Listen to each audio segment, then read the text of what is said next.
watching Tabletop Legends. If you like the episode, subscribe to this channel and click the bell icon to enable notifications. A new episode goes up every Monday. You can also join us live on the Proficiency Bonus Twitch channel every Tuesday at 7 p.m. Eastern Standard Time. Enjoy.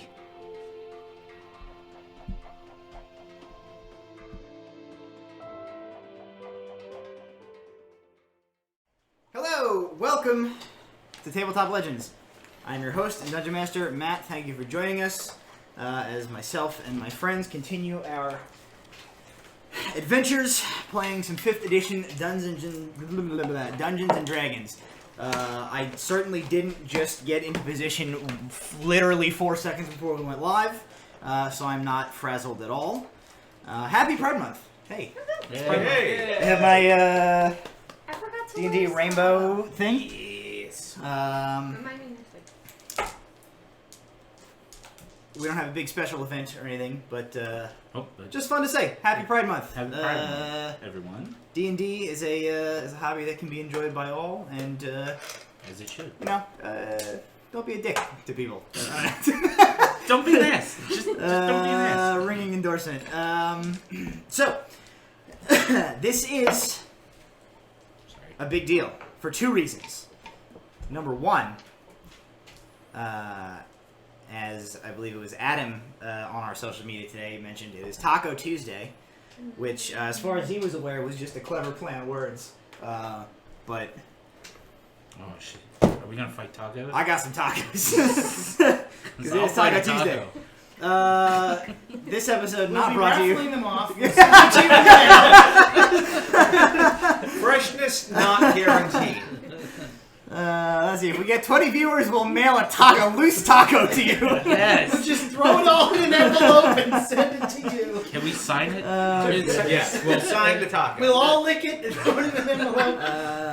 We are Tomb of Annihilation on Twitch. That's Awesome. fun. Great. At some point, I will fix that if I get the chance. Otherwise, if one of the other producers are watching, maybe they can fix it for us. But the other reason that tonight is a special occasion, double digits. Double digits. Episode 10. Wait. Oh, bam! The thumb! Congratulations, we did it. So, yeah, tonight's episode 10, and then we should be about done, right? I think we're all finished. Yeah. I think 10 I thought episodes this one is went fine. to 11. We all have 10 episode suicide packs. So That's right. We never thought we'd get this far. We don't know what to do after this. honestly didn't think I'd get this far. Okay, so go ahead. Can I take a picture of the tacos? You can take a picture of the tacos. There are tacos. There's enough tacos for everybody. Yeah. This episode is not sponsored by Taco Bell. Shit. Yet. Yet. Yeah. Taco Bell, hit us up. Yo, Taco Bell wants to sponsor us. That's fine. We will Even if they want to perform. sponsor us just with tacos. We will perform for tacos. We all just take it. Which means I probably should not make a Someone diarrhea taking- joke at this point. I'll take a taco. I will take a taco. But I will, like a true professional, not eat it while I'm doing the intro. True. Just had a massive bowl of ramen. Like, You're ruining our chance, man. It's not ramen, rumble, Sunday. Ramen rumble. All right. What does that even mean? That sounds like something that we should make happen. Sounds like something you're Yeah, going to we encounter also in a need few to. episodes. Yes, I we do also believe that need was to last make week's problem, and not this week's problem, yes. So, we pick up where we left off last week in the Dwarven Crypt. Yes. The party had delved their way down into this ancient Dwarven burial site after following a series of clues about undead that had been attacking the small Mifflindian town of Stone Mill. Within the crypt, they found a number of risen undead dwarves, either going about their business or otherwise protecting what turned out to be a strange, cycloptic, telepathic monster of a creature down in the very bottom of the crypt, which was in possession of some sort of a blackened wooden wand that seemed to be the source of the undead in the area. Also, this creature was holding the young girl, Mina Turner, the young halfling girl who had been kidnapped from the town. suspecting that she either has some latent magical abilities or something along those lines, which seemed to be the primary motivation of this creature and by extension these monsters. They did manage to slay this creature, as well as a secondary type of creature that kind of crawled out of the gloom after they had dealt with the first one. And at this point, they are in the process of making their way back up towards the surface. They secured themselves in one of the rooms of the crypt as it was about dawn, and they had stayed up all night fighting their way down through this crypt when they were finished.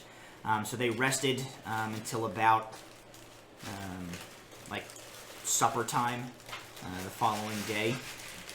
And are now on their way back up out of the crypt, making their way around some of the parts that they did not clear on their way down, with the intention of clearing out any lingering undead that are in the crypt so as to keep them from potentially following behind them or otherwise making their way out of here in order to wreak havoc. And we left off last week as the group opened a chamber door to a room up on the main, like the first level, and uncovered two mummified dwarves inside, which immediately sprang to attack them as we ended last week's session. So, that means, for this week, we're going right into initiative. Golden D20 belongs to Kel this week, as he shotgun blasted a monster's face off of its face. I believe it was shooting mostly face in the face, something like that. Oh, awesome. God. Via Great stuff Twitter, tonight. I just put a tweet. Whoop. Hooray. Yay. I'm glad tacos are like a quiet. So quiet. Yeah, I love it. There's just been Industry. crinklings of papers and crunching. You can't give us tacos and then be like, hey, No, shut it's up my, on it's the tacos. definitely my fault. It is for sure my Have these fault. tacos, but don't enjoy these tacos. I just didn't want to eat it while we were actually Are there any in the soft middle tacos? of something. No, because soft tacos are for monsters. I like Are soft there any tacos. soft I'm a monster. Then. I am a love monster as well. I like soft. The lettuce gets soggy and it's disgusting, and if you like soft tacos, you're It's wrong. better for sauce and it tastes better. Wrong, I don't want to be right.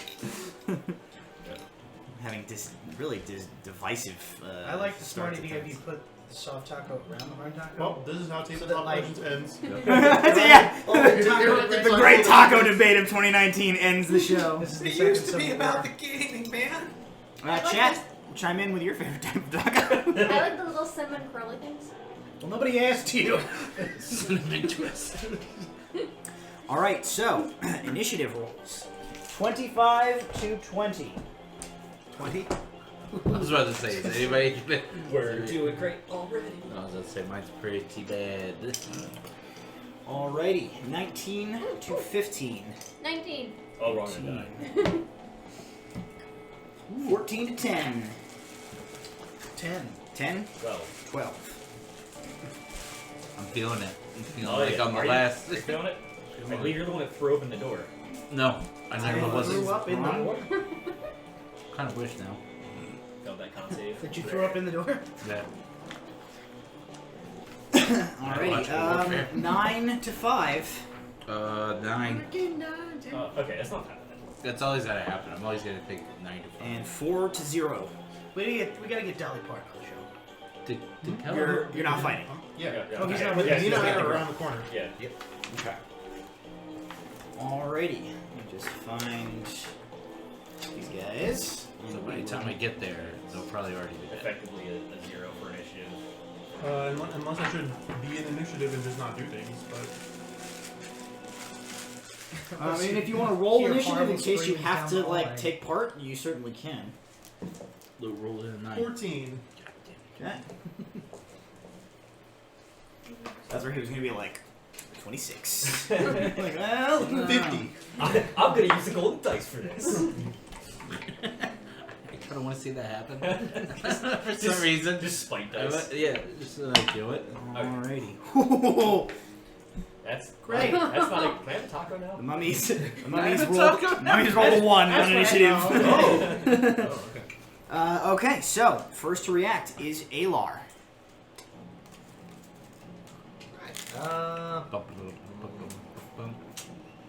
Okay, that Quiet Tomb is going to get a little bit loud as I guess Told Dead. On the one on the right. Okay. Save is 12. What's up with it? Wisdom. That's a 15. Okay, absolutely nothing happens. You go, it's really quiet. I go, Is something supposed to happen? yes. Happens to the best of us, buddy. I didn't see anything. But nothing happened, that's why. Nula. Alright. I'm going to hit. Well, I'm going to move up. Huh? 20, 25. Yep. And I'm going to attack with my Warhammer. Okay. Nat 20. Whoa, starting off strong. Okay, roll damage. Definitely The hits. tacos. She got the power of tacos within her. Zombie with Should I roll 2 1d8s or just double it? Just double it. Double. Let me get the right dice. No. Double 2. Double 2, 4 damage. Well, plus 4. Oh, plus 4, so 8 damage. Yep. Okay. Great. So you charge in and smash into one of them with your hammer, but the head of the hammer kind of like sinks into the slightly soft body of this creature, and it seems to absorb a lot of the impact as it just kind of turns its head towards you. Which brings us to Kel, who is doing nothing. Kel passes. Okay. Walter, that brings us to you. Eldritch Blast on the left. Okay. Same one that Nula hit? Yes. Okay. That's a 17 to hit. That hits. Roll some damage. And I will about a pile of dice. 6 points of force damage. Okay. So you see the Eldritch Blast streaks forward and strikes into it and kind of like blows it like a chunk of rotted flesh and wrapping kind of shoots off of it where the Eldritch Blast strikes. Bram, you're up. I'm hoping these things aren't too dumb. Because I am going to cast Tajaz's Laughter on that guy. This one. Okay. Is Tajaz's Laughter a charm effect?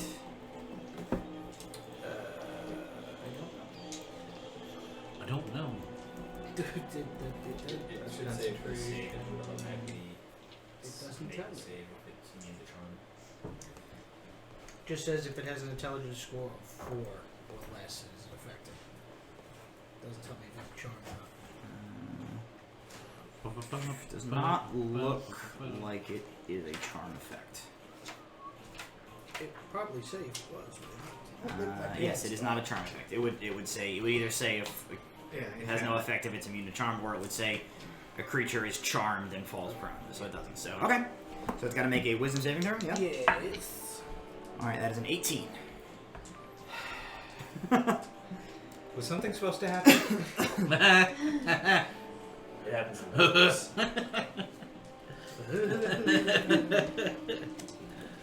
Let's go wait for Kel.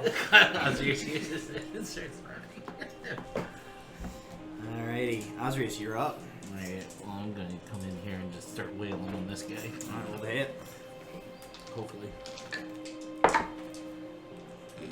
Okay. That is a 13. 13 will hit. Oh shit. Here we go. Nice. That is 14. 14 points of damage? Yep. Alrighty. That one. So, similar to Nula's hammer strike, as you cleave into this thing with your great axe, the blade of the axe kind of just like sinks into this dwarven mummy's form, and the soft, kind of mostly desiccated, rotted form of its body seems to just kind of absorb the hit, and it doesn't really react all too much to the strike. Oh, it's one of those guys. An a-hole. Alright, so it's the mummy's turn. First, I'm going to make a roll here. Okay. So, the mummies, as you guys rush forward and you begin to, like, throw spells and swords and axes and things at them, they definitely notice you coming in.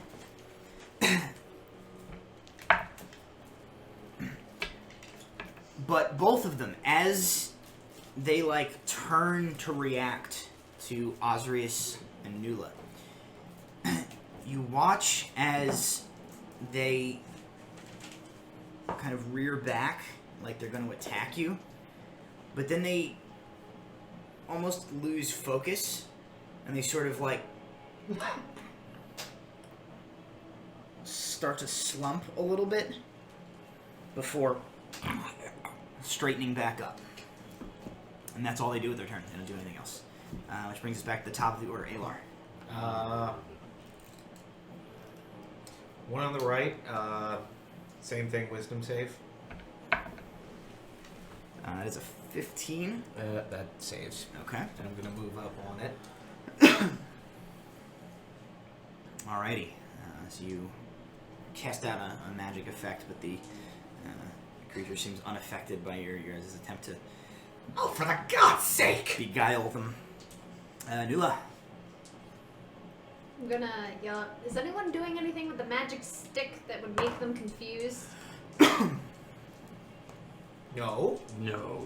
Just wondering why they're stumbling. But I rolled 9. A 9. 9 will not hit. Wow, You kind of we have central.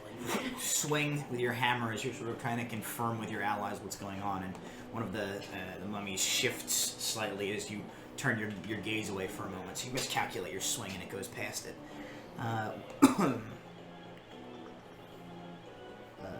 Kel's still doing nothing? Yeah? Yep. Okay. Walter, you're up.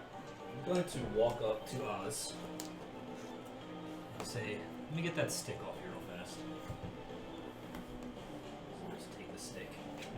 And Take it I'll- as the stick passes from your hand to his.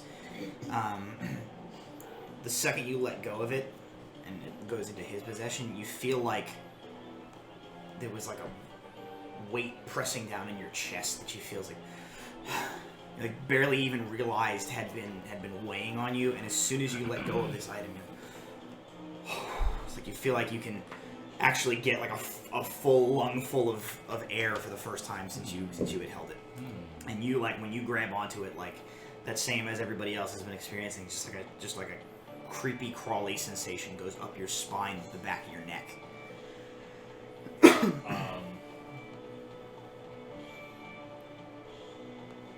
I'm gonna focus on it as best as I possibly can and try to will them to go back to their coffins. Okay. So you kind of focus on this thing, sort of reaching your senses out to it. You can feel that it is definitely imbued with a considerable amount of necromantic magic. And necromantic magic that you know is like the nasty kind. Yeah. So you sort of reach towards this, and you feel yourself willing to push your own will through this item, but you actually feel it sort of resist against you, as the flows of the magic through this item sort of slip through your grasp. You get the sense that it would take you probably more time than just like immediately grabbing it to really figure out how to work this item. And then even then, you know, you're only vaguely certain of what it would do. And in response, I need you to make a Constitution saving throw. Yep.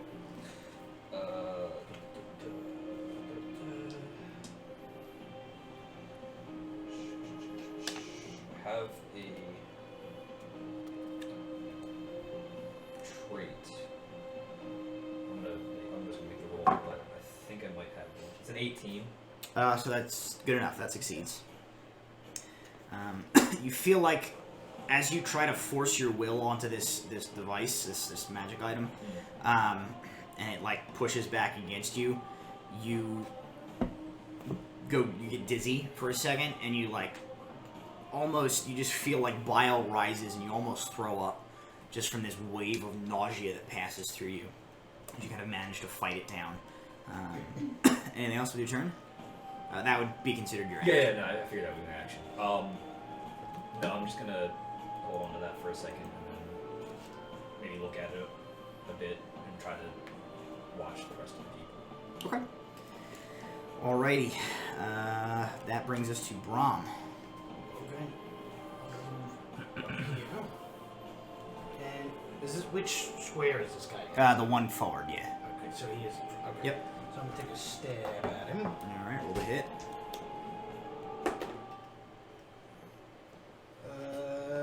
16. A 16 will hit. Okay.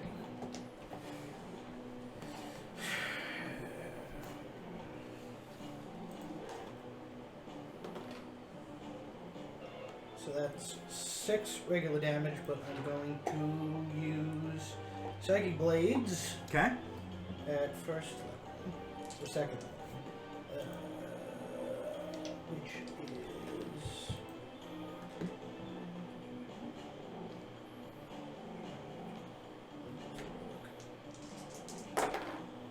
That's not great. It's additional 7 damage. 7 psychic damage? Yes. Okay.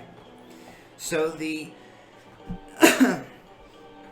the blade slips easily into this creature's flimsy, desiccated, papery skin without really doing much in the way of damage, as it's already in pretty bad shape.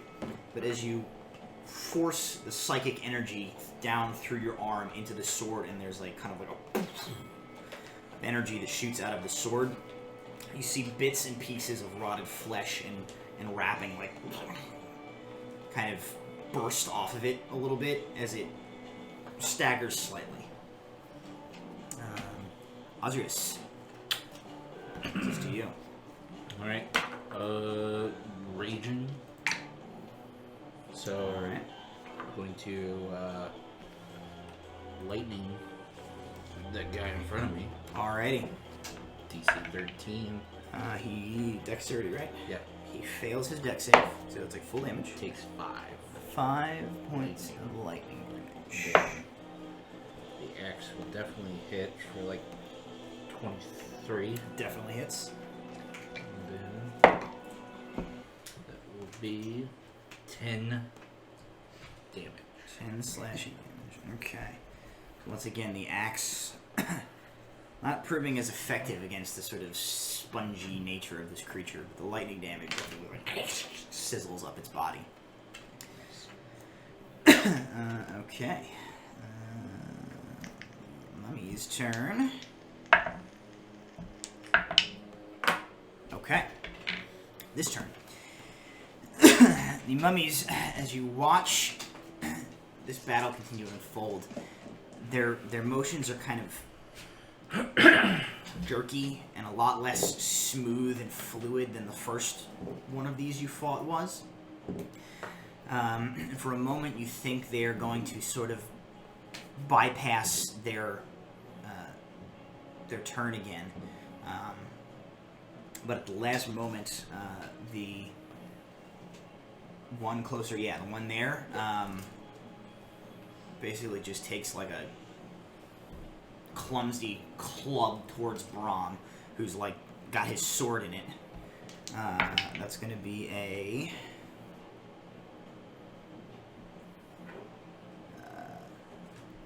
12 to hit. I don't think it hits. Okay, so it's just feel this wind go past you. But as the fist kind of like passes by, it similarly turns, and it's like hollow eye sockets fix upon you. And Nula, I need you to make a wisdom saving throw.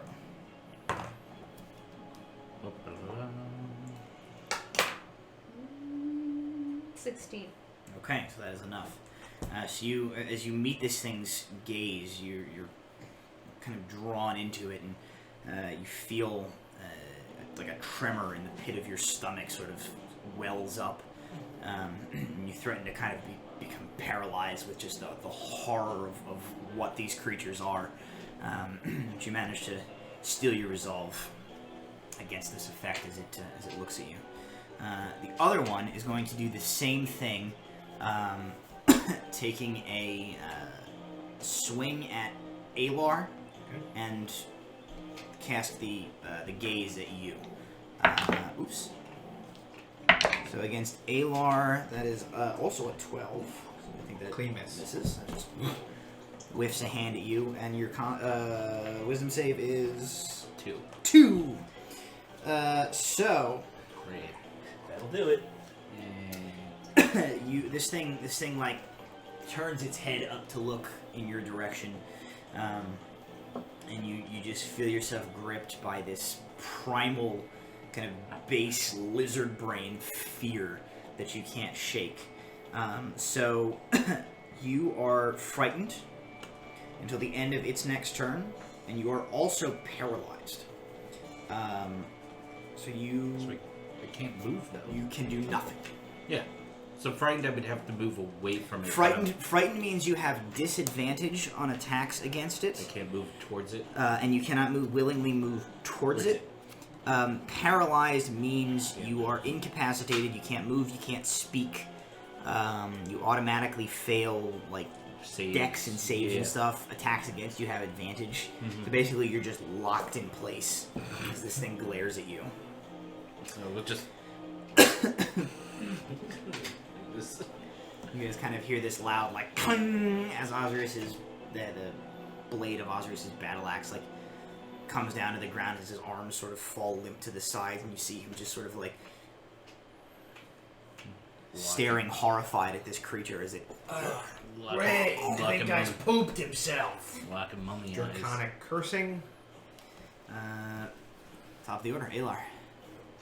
More draconic cursing and casting booming blade as I take a stab at it. Alright. Again, this is not the time to curse. Probably miss. That's only a 10. 10 does miss. See, every time is a good time to curse. As I argue with her, yes, it's a good time. Ah! I miss. Alrighty. Nula. 20, not natural. That will definitely hit. 6. 6 points of damage? Yep. Okay.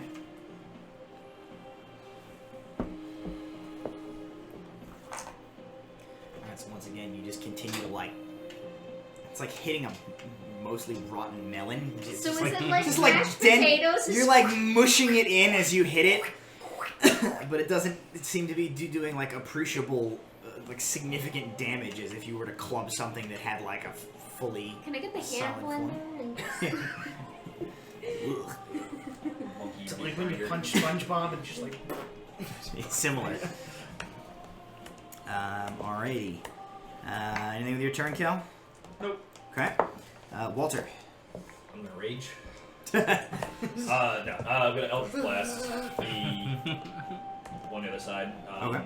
Closer to Alar? No, this is the That one I'd already the done. one you're Yeah. blocked. Okay. Yeah. Yep. I'm gonna try to use the wand as a focus. Alright. But the roll itself is a 9 plus 5, so So 14 to hit, That will hit. and 8 points of force damage. Alrighty. Go ahead and make a Constitution saving throw for me. Doo-doo-doo. It's an 8. You fire this Eldritch Blast. It channels through the blackened material well enough, but as soon as you do it, you immediately realize you've made a mistake as all of your insides just like knot up. You fall prone. And you are considered stunned for the next round. Cool. Switching on the ground. It's taking everything that you have to not vomit anything that might be inside your stomach currently. And when you tried to use it the second time, it was definitely worse than the first. Like Okay. the response you got was definitely worse. Okay. Keep using it. Keep using it. That brings us to Bram. I'm gonna try Tasha's Hideous Laughter again. All right, which The one? Directly in front of me. Okay, that is an 11. I believe that fails. Yes, it fails. So you cast the spell out with the incantation. It doesn't so much laugh as you kind of determine that there's probably not like functioning lungs or diaphragm for it to really make much in the way of like a laughing noise. But it does sort of like start to like convulse in this no way that anything alive could possibly move. But it does seem to be unable to kind of focus its continued attacks as this effect takes over it. It falls prone, right? It has to fall prone. Yes, it falls down to the ground. Well, that was mildly horrifying, and I kind of regret doing that. Osrius, go ahead. You hear the kind of the meaty thud of one of these creatures falling over beside you. Thud.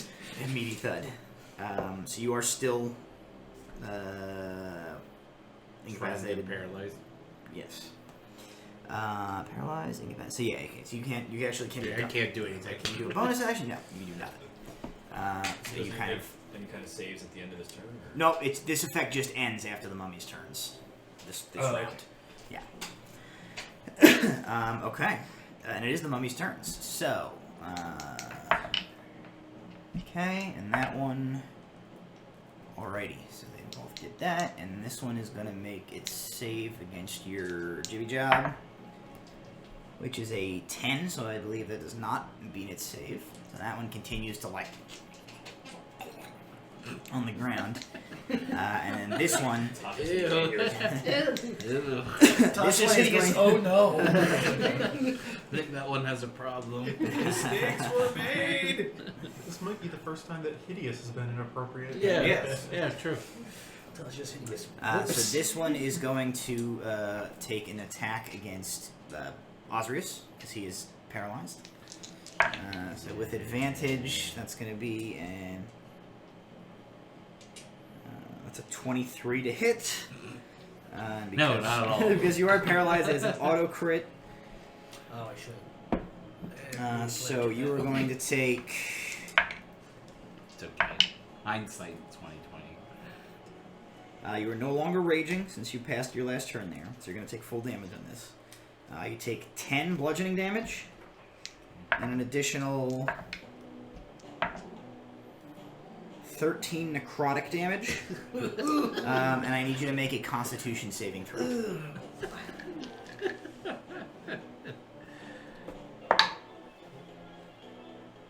That is a 14.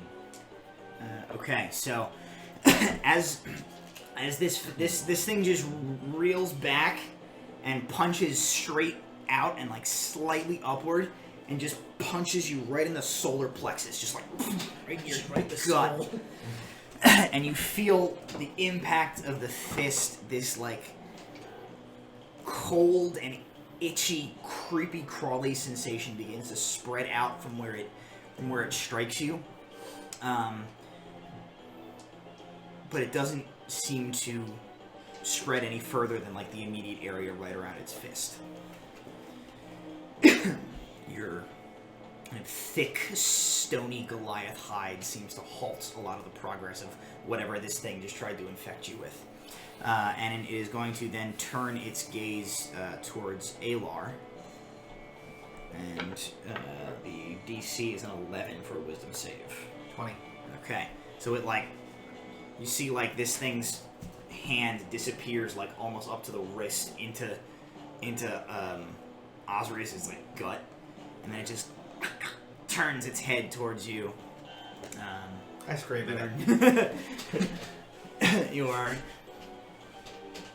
not locked into a paralyzed state. So that is going to be the end of their turn. The effect on you does end at this point. That brings us to the top of the order for Alar. Gonna cast Booming Blade again. This time I'm gonna finally hit. That's 24. And because you're not paralyzed anymore, it's engaged. So, sneak attack.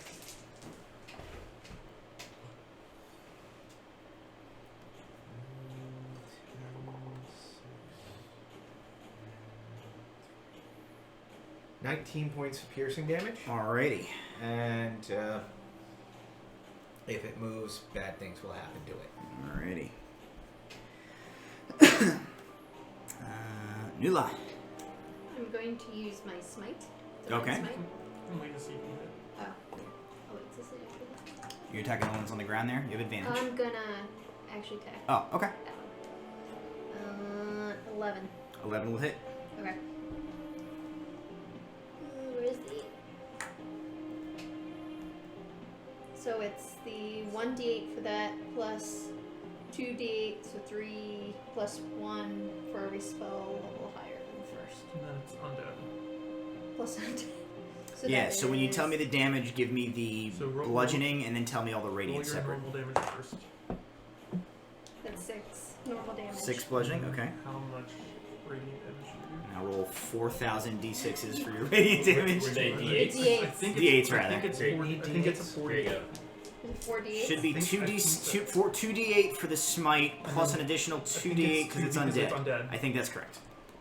If not, we can look it How up. many does it say for it being undead? 2d8 plus 1d8 for each spell level higher than first. What spell slot are you? What level spell slot are you using? Oh, just one. Plus Just a- one, just 1d8 for... Okay, so additional 3d8 radiant damage. That's a lot of ones. Okay, first of all, Ah! 4. I did Four? not give you the cursed Four. dice on purpose. Okay. I apologize. You pull back your hammer, and as you do, the chamber is briefly illuminated by this brilliant flash of radiant light emanating off of the head of the hammer. And you swing it into this creature with this sort of resounding... where the hammer bounces off of it, it does leave this blackened, scored indentation. But the creature otherwise doesn't really react to being struck. I'm gonna yell back, Kel, we're useless without you! Just thought you should know. Somewhere around the corner. Alrighty. That brings us to Kel, who is around the corner. Yep. Walter, you're up. Am I up? You are up. I was stunned. I'm going to use half my movement to stand up. Declare that Is this your first turn since you got... This is my Second? first turn. Sorry, yeah, you lose your turn this turn. You'll be Okay. up. This effect ends at the end of this turn. That's yeah. Yeah. So I'm still twitching and You kind of drooling get out up, of my face. sweating, feeling. pale. My face holes. I know. Yeah. I feel like you just got over having the flu for a week. Ugh. Ugh, that's the worst. Use it again. Bram. Gotta Alrighty. get that. I would like to go a little old school. Little old Yeah. school. I would like to attempt to curb stomp that bitch. Alrighty. Question: does that count as an arm strike? Yes. Okay, good. And I have advantage on him because he's unarmed. Yes, you have advantage. May your boot be true. That is a 13 to hit. Are you A wearing 13 will hit. steel-toed boots? Not gonna. keep my own foot. I mean, you could. Flaming feet of fury! Okay. He goes around like moaning and complaining about it. It's like he burned his foot on the George Foreman grill. It's just a little foot. Let's So smell what crackly. do I roll for damage? Do you have Unarmed strike is just 4 blood. it's a do you have any features that So make you your have unarmed strike? Your unarmed strike is +2 to hit and does 1 bludgeoning Yeah, damage. so it Okay, just so does one. just does bludgeoning have bludgeoning damage. Okay. Awesome. Yeah, so you just kind of walk up and you onto the top of this thing's head. There's a really gross sort of crushing sound, and the head of this creature sort of Oh, it pops back up. crunches in a little bit, but yeah, sort of reforms a little bit. I'm also gonna cast Bardic Inspiration Oops. on who wants it? Let's see. Maybe somebody that could actually. What's your spell use save? it. 13 Okay. on Nula. Yay! Okay, good call. Inspire new. So after I just curb stomped a zombie, I'm gonna point to Nula and be like, "I believe in you. You can do it. You do it, champ. Still flick angle deep in a zombie skull." Even though it seems to cause him perhaps physical pain to encourage you, he's like, "Oh, I believe in you." Is it one of those stress things that he squeezes and the eyes go? God, that'd be great. It's what, 1d4, 1d6? 1d6 to a attack roll or ability Anything but check or damage. saving throw. Probably would do more than the one. And you can Unarmed strike. make whatever your roll is, see the result, but and then before I tell you whether whatever it is succeeds or not, you can decide to add that bardic inspiration. Oh. Alrighty, so Osrius, you are up. I don't use 0. Now I can. You I'm can do okay. whatever you want to do. I'm gonna go behind it here, Alrighty. and I want to grapple it. One hand around it, and one hand around its eyes. Okay. Oh. Can I do that? Sure. Make a strength-based attack roll. I'm pretty sure it doesn't have a lot of strength. Hopefully. You gotta hit his arm. Prepare to be wrong. That is a 9. 9. Nope. So you kind of reach out for it, but it sort of wiggles its way around you, and you don't manage to grab hold of it. Great.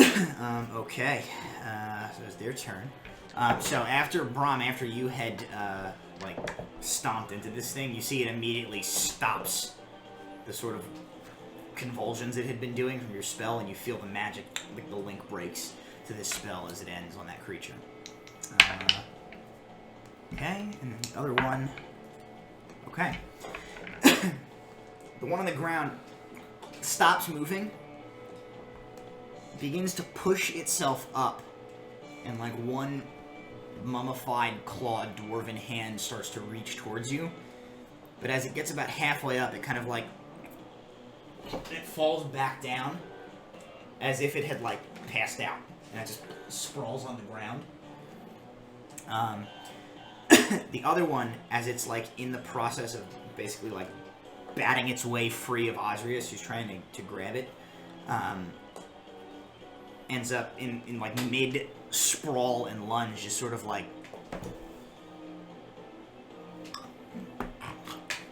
before it starts to move again. It's you can see almost their consciousness is sputtering and flickering out. Should we just leave this room and close the door? Is there anything in this room that looks interesting? It is your turn, Alar, and what is in this room has a considerable amount of detail on the walls. There were the three sarcophagi-looking things in the middle here, which are open. And make a perception check if you would like. Perception is 20, not natural. As you guys are kind of doing this fighting, and Nula says, "Should we get out of here?" In the brief respite you get as this creature sort of stalls out for a second, you're able to cast your eyes around the room, and in addition to kind of the fine details that have been carved into the the walls, dwarven runes lining the upper surface, you do see some scattered along the floor. You catch the glint of some inside these sarcophagi. There is quite a bit of coinage within this room. No, I think we should stick around and take these things out. Yeah, alright. And I'm gonna try and stab this thing again. Coins or the mummies? And that is a 12. 12 will hit. Yay! Sneak attack. 4, 7,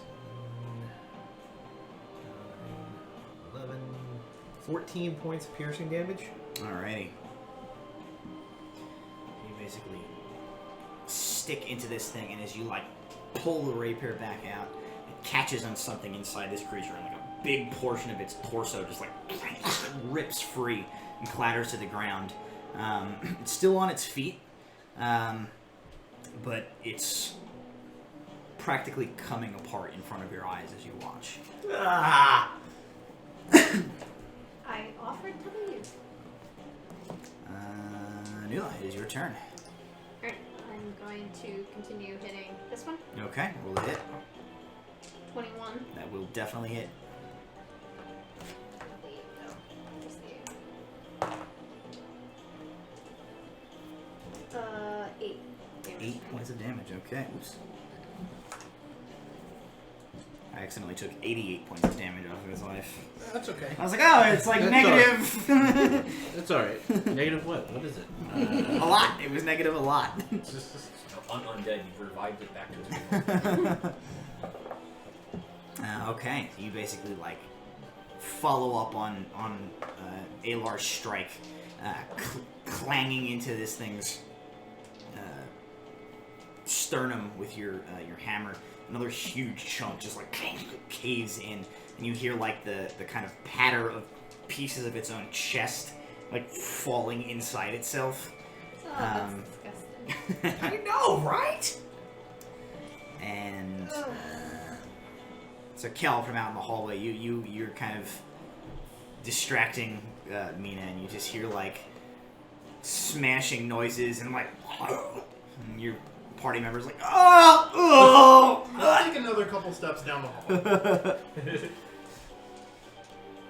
Scooter Alrighty. around her, the little girl's neck just gives a yawn. Okay, Walter, you're up. I'm done convulsing. You're done convulsing. You're able to get back to your feet. Just stand up and just Use it wild again. Comes out. Okay, we are going to be putting wand in just in my rib for just in the coat for a second, and then I'm gonna finger guns blast the one staying on the ground. Okay, that's going to be a disadvantage since it's prone. It's a ranged attack. Yes. So 2 and the lower.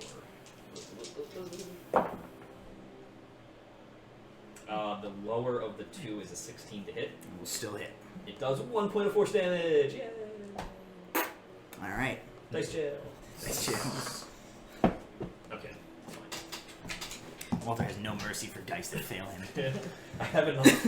They can be replaced. Okay. Bram, Okay. you up. Okay. Let's do I'm this. going to cast Vicious Mockery Okay. on the guy who's still up, causing trouble. Alrighty. Wisdom save is a 16. Awesome. What you were expecting, right? Yep. What do you say to that zombie? I'm getting Wow. real tired of you zombies. You're pissing me off. It failed, so it Seems to very be good. busy, too busy to even listen to you, so just kind of continues struggling against the three that are surrounding it. Ozris. Whoop. I was going to say it's busy doing zombie Oh, things. yes. Gonna try grapple again. All right. Hands over the eyes, hands around the waist. Strength base attack roll. Let's go. Yeah, there we go. 18. All right, so you grab onto it. You just like mash your hand into its face, kind of hold over it. Put the finger in the eyes and just like. I guess I can grapple it this way and just like put the fingers in the eyes. And just, like, move them around, being like, "Hey guys." All right. Yeah, reverse turn. puppet. Okay, that's the that. episode of Bird Puppet. Start like shaking his head around. Do I look All right, scary? so that one Hey guys, stands what's up. going on? This one is going to use its action to try and break free if you're grappled there, Osiris. I swear to God. So go ahead and make a strength check. Number to beat is a 21. It's actually 20. It is 21. Guy goes to the runner, so it does break. It does break free, but that takes its action. So it like struggles free. You have your hand over its face as it like pulls away from you. The entire like left side of its head just like rips off in your hand as it just like pulls itself free.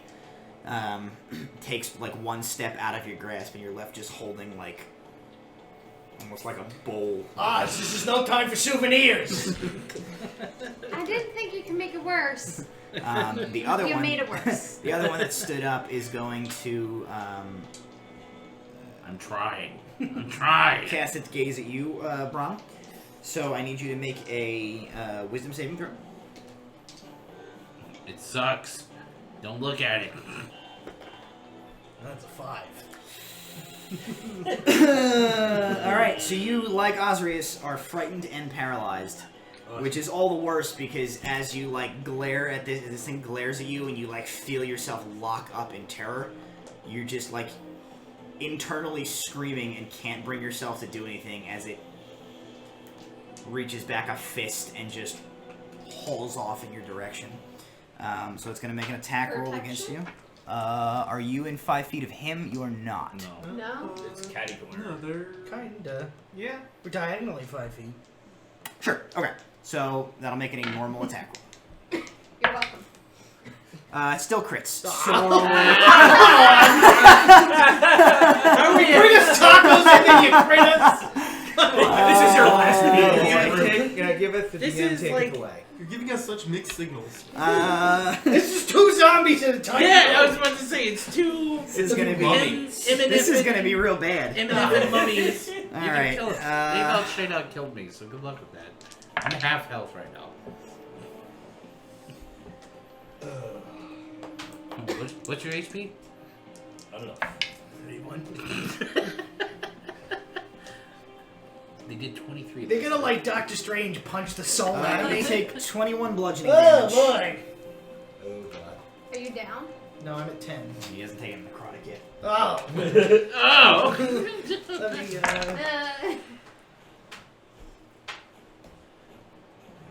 Now you're down. And 16 necrotic. Now you're down. -6. Yeah. So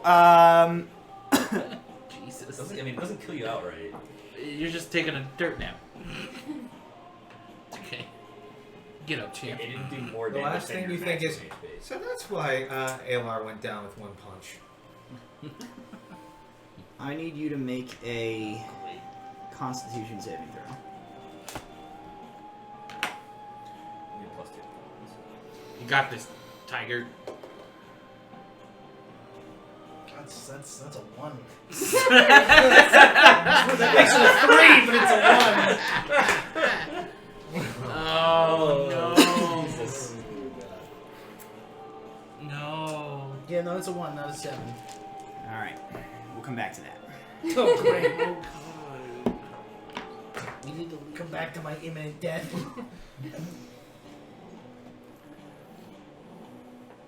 Okay. I don't think we're expecting this. Ilar. It was a 3, I see technically. him go down. This Technically a mummy just punches Bram directly in the center of his chest, and you see what basically looks like the fist-shaped mark that it made begin to dissolve into dust as his chest cavity just starts to collapse in on itself, and he falls down to the ground, not breathing, not moving. Oh, crap. This is I'm serious. gonna fling a dagger at that thing. That is a 14. That will hit. And technically, Nula is engaged with it, so...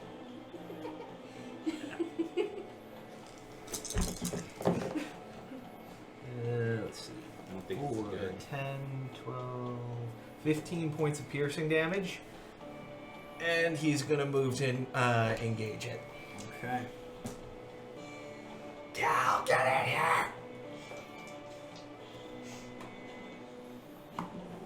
Okay. So you hit it with the arrow. It turns towards you. As soon as Bram hits the ground, it like disregards him as if he's not even there anymore.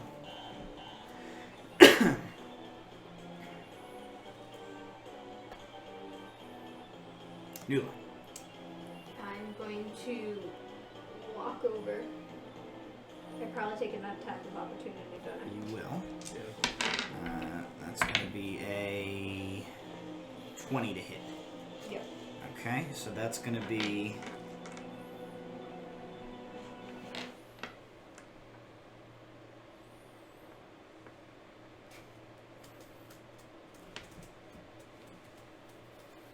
I'm just gonna do this.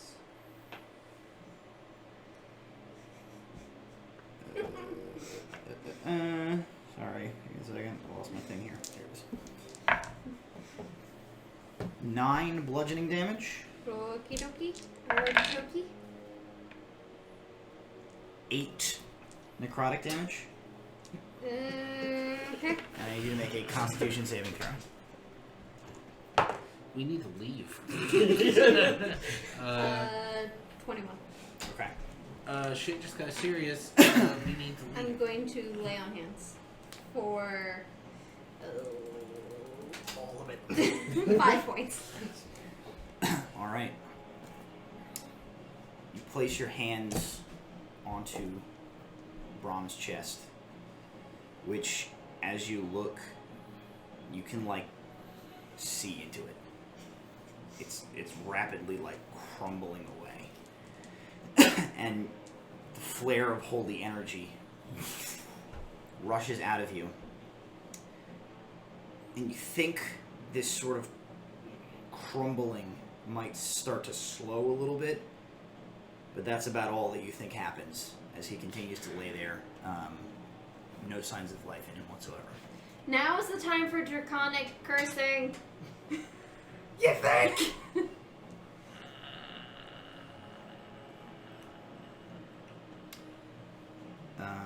Anything else? That's not my whole turn. I thought that would be my whole turn. You moved and you took an action, right? You have bonus actions you can do. You have more movement probably you can do if you want. I can't like army throw him over my shoulder. No, you cannot pick him up or anything at this Okay. point. Alright, then I will wait. Okay. Kel, your turn. The sounds coming from within the room sort of went. You can hear them as the pitch changes from like sort of the normal aggression to like panic coming from your compatriots in the room. It's gonna be fine, Mina. I'm sure they have it under control. Okay. She's kind of like looking between you and the door, kind of like doesn't seem to be sure what to do. Osrius, you are up.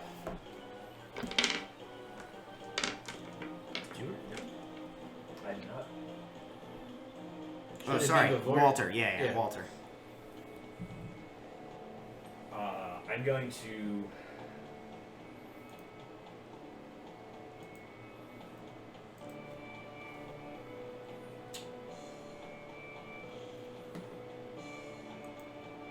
Yeah, I'm gonna. I guess I'll kind of squeeze past over here and cast spare the dying on him. See if that does anything.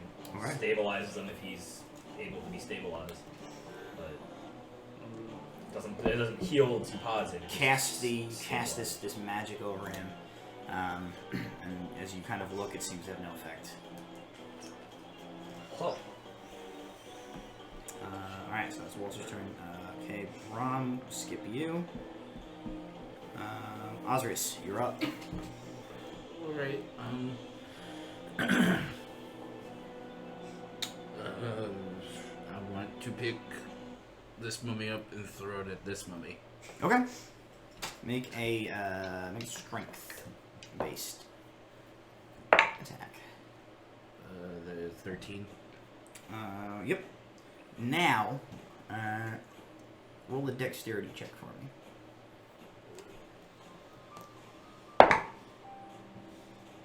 17. All right. So you pick one mummy up and throw it into the other. They are both knocked prone. Alright. So that one's over there with that one. That one goes down. Go ahead and roll a d6 of damage. I rolled d6? Mhm.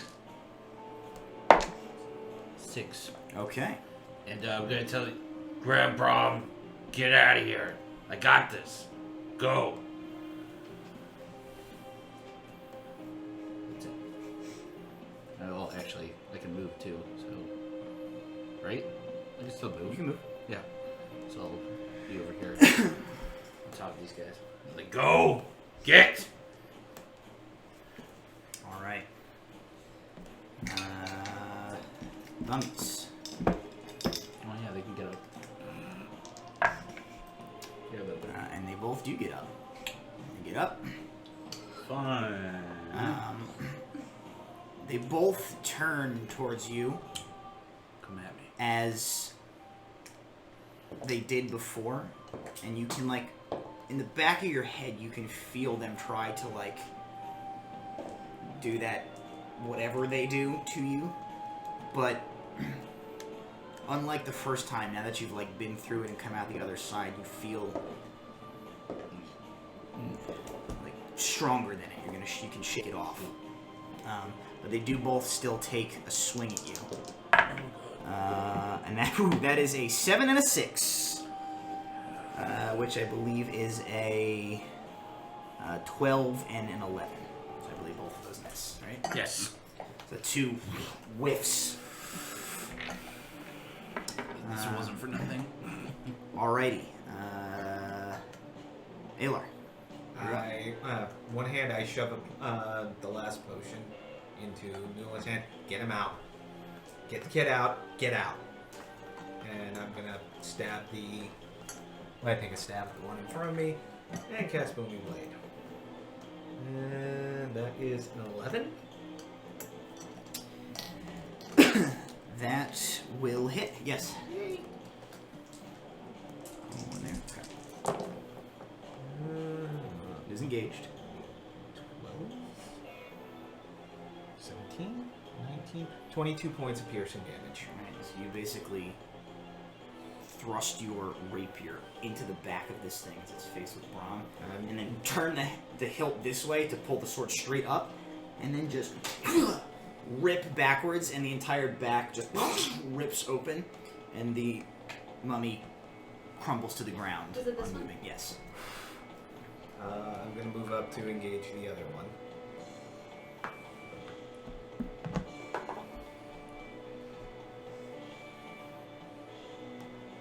Okay. Nula. I'm gonna grab Bram over my shoulder. All right. Wow, that's a heavy mini. And then I'm assuming you can only go half. Half speed. Yep. Yep. 1, 2, 3. With Bram, I will try to put the potion in his mouth and like Okay. chug it back, but I'll yell up ahead. Kel, get the girl out of here. This isn't gonna look pretty. Alrighty. So Kel, you hear kind of the sounds of Nula clomping up the hallway, and she yells that out to you. I guess it's time for us to get going. She just kind of looks at you, waiting for you to, like, guide her somewhere. Alright. Come along. We'll start heading back this way towards the... Alrighty. How far do you go?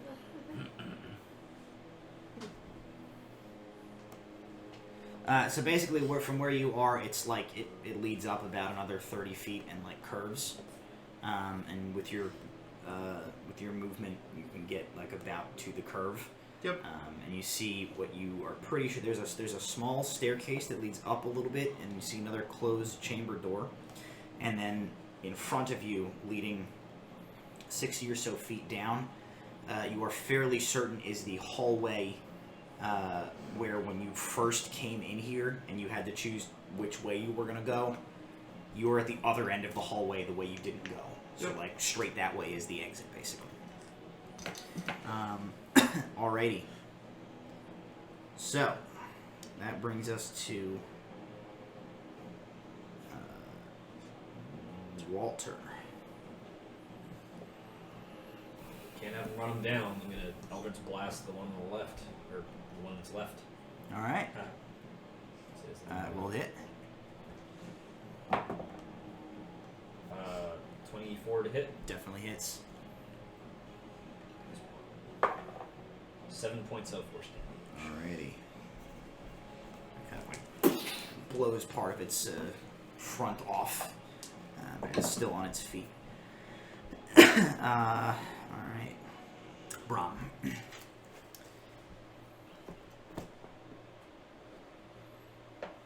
You are dead. You are sure that you're dead. But after a moment, you kind of realize, if I'm dead, how can I be thinking about being dead? your mind, you're still conscious. Your consciousness still exists. You cannot hear anything around you. You cannot see anything. You cannot feel anything. You just exist as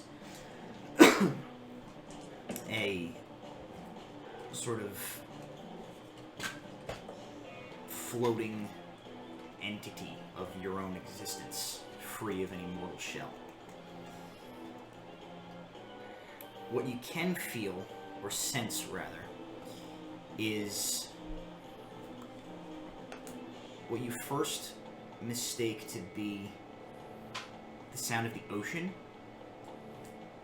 It's this sort of distant, faint, echoey sound that just comes in these waves, kind of.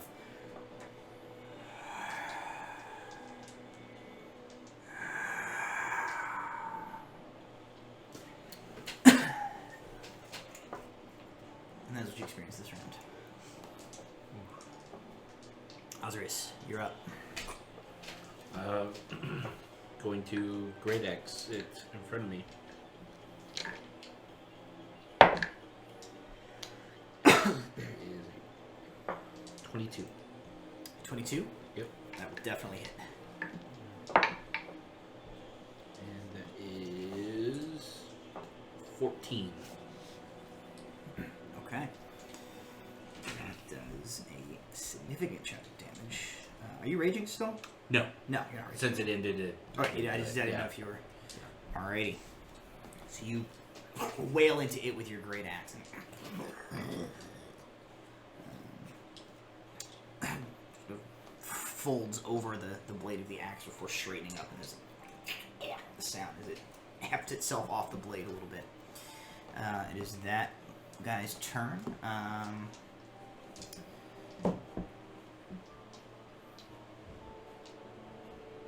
Alor, it turns towards you, and you feel it again, trying to do that thing, but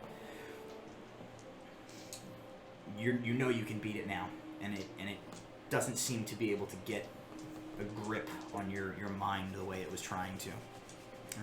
It does follow it up with a fist, though, which is a 2. So that's a clean miss. So it whiffs this fist at you. What are all these long rolls? 10 minutes, 50 minutes. Sure. this is intense.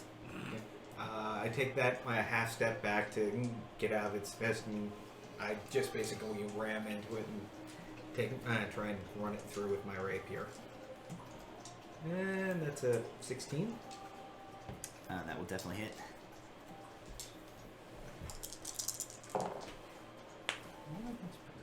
11, 12, 14, 17 points of piercing damage. Okay.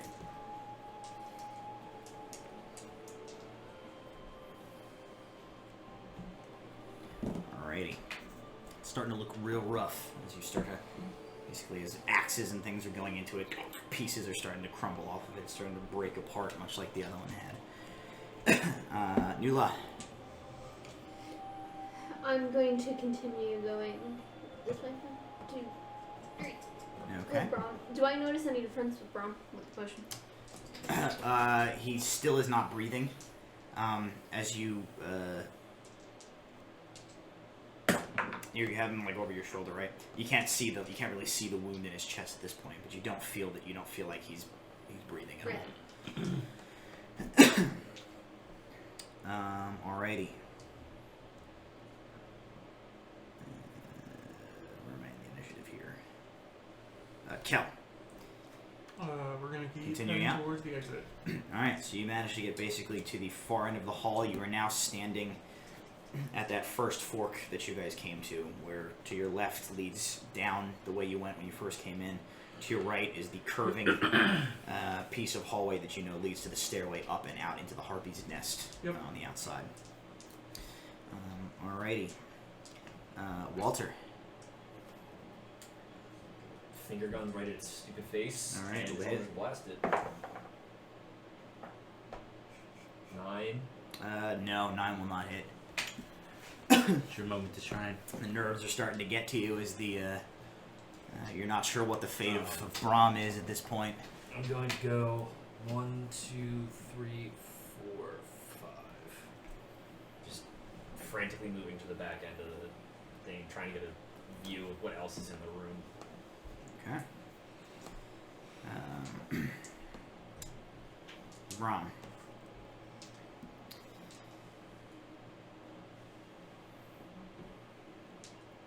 You can see again. You find you don't seem to have a body. You just get the sensation of sight. And around you is a wide void that stretches endlessly in every direction as you kind of turn your perception around. The place is featureless. You get the sensation that you are floating at the bottom of an endless ocean. And you begin to see what you think are maybe stars at first. And they pulse more brightly, more dimly. And in time with that growing brightness, every time they flare a little brighter, that sound turns. You realize that what you had first taken for the sound of rushing waves are actually voices. Millions, perhaps. Just a sea of voices, all howling in pain and confusion. That's what you experience this turn.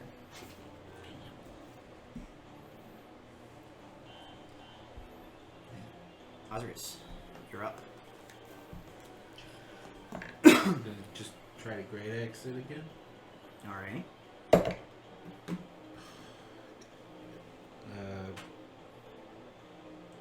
9. 9 will not hit. Just throw all these dice in the trash. Damage.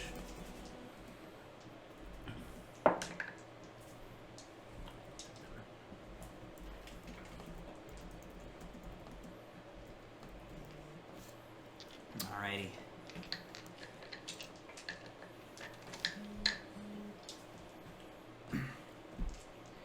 So, Mummy.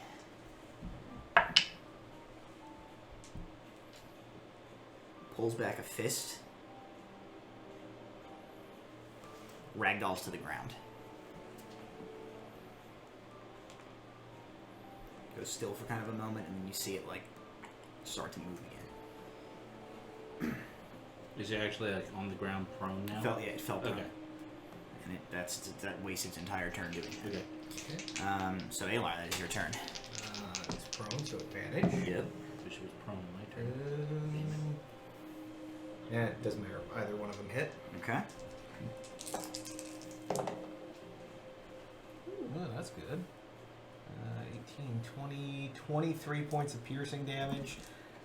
With a very loud scream, I stab it through one of its eyes. Okay.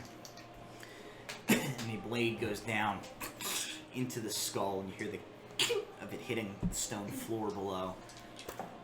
And as you pull it back out, the mummy does not appear to move any further.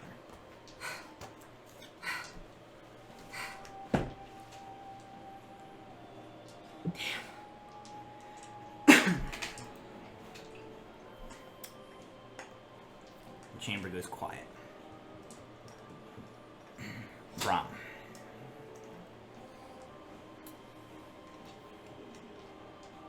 You find yourself in this,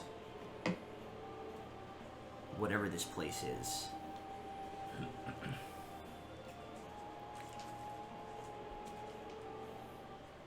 You begin to feel almost a haze come over your mind as you start to kind of lose focus. It's almost like getting immensely heavy, sleepy, sort of drifting out of focus. But before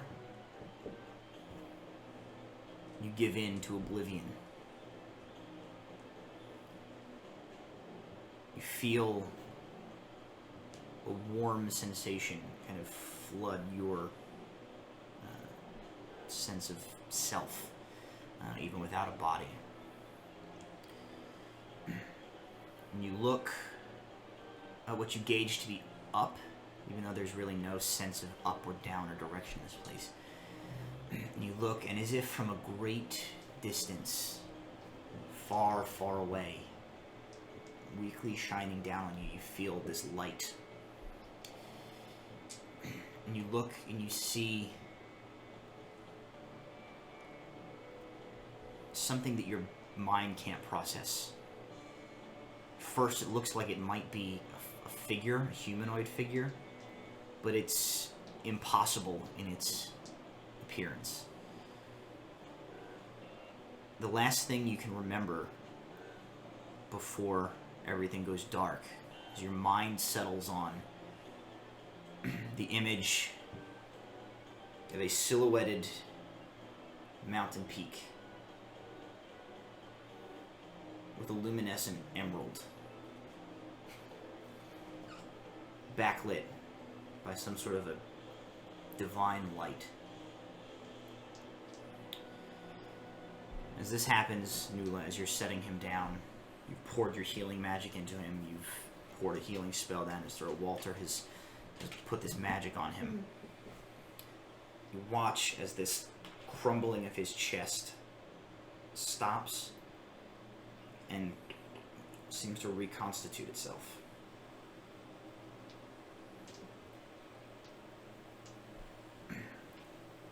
Bram, you open your eyes. You see Nula staring down at you. You have 1 hit point.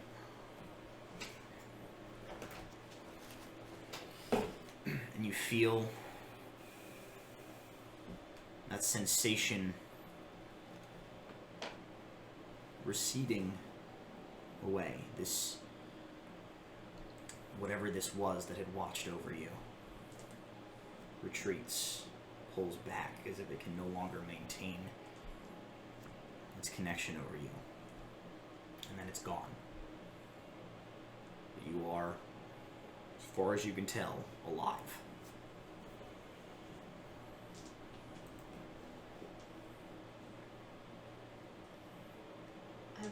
cast Cure Wounds again.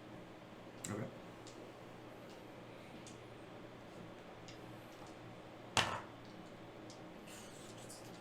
Great.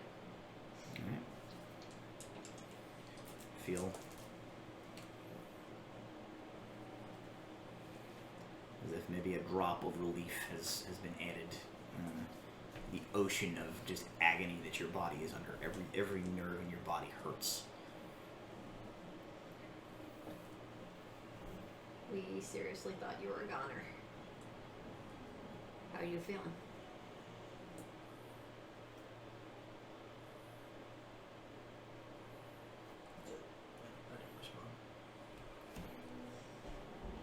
Okay.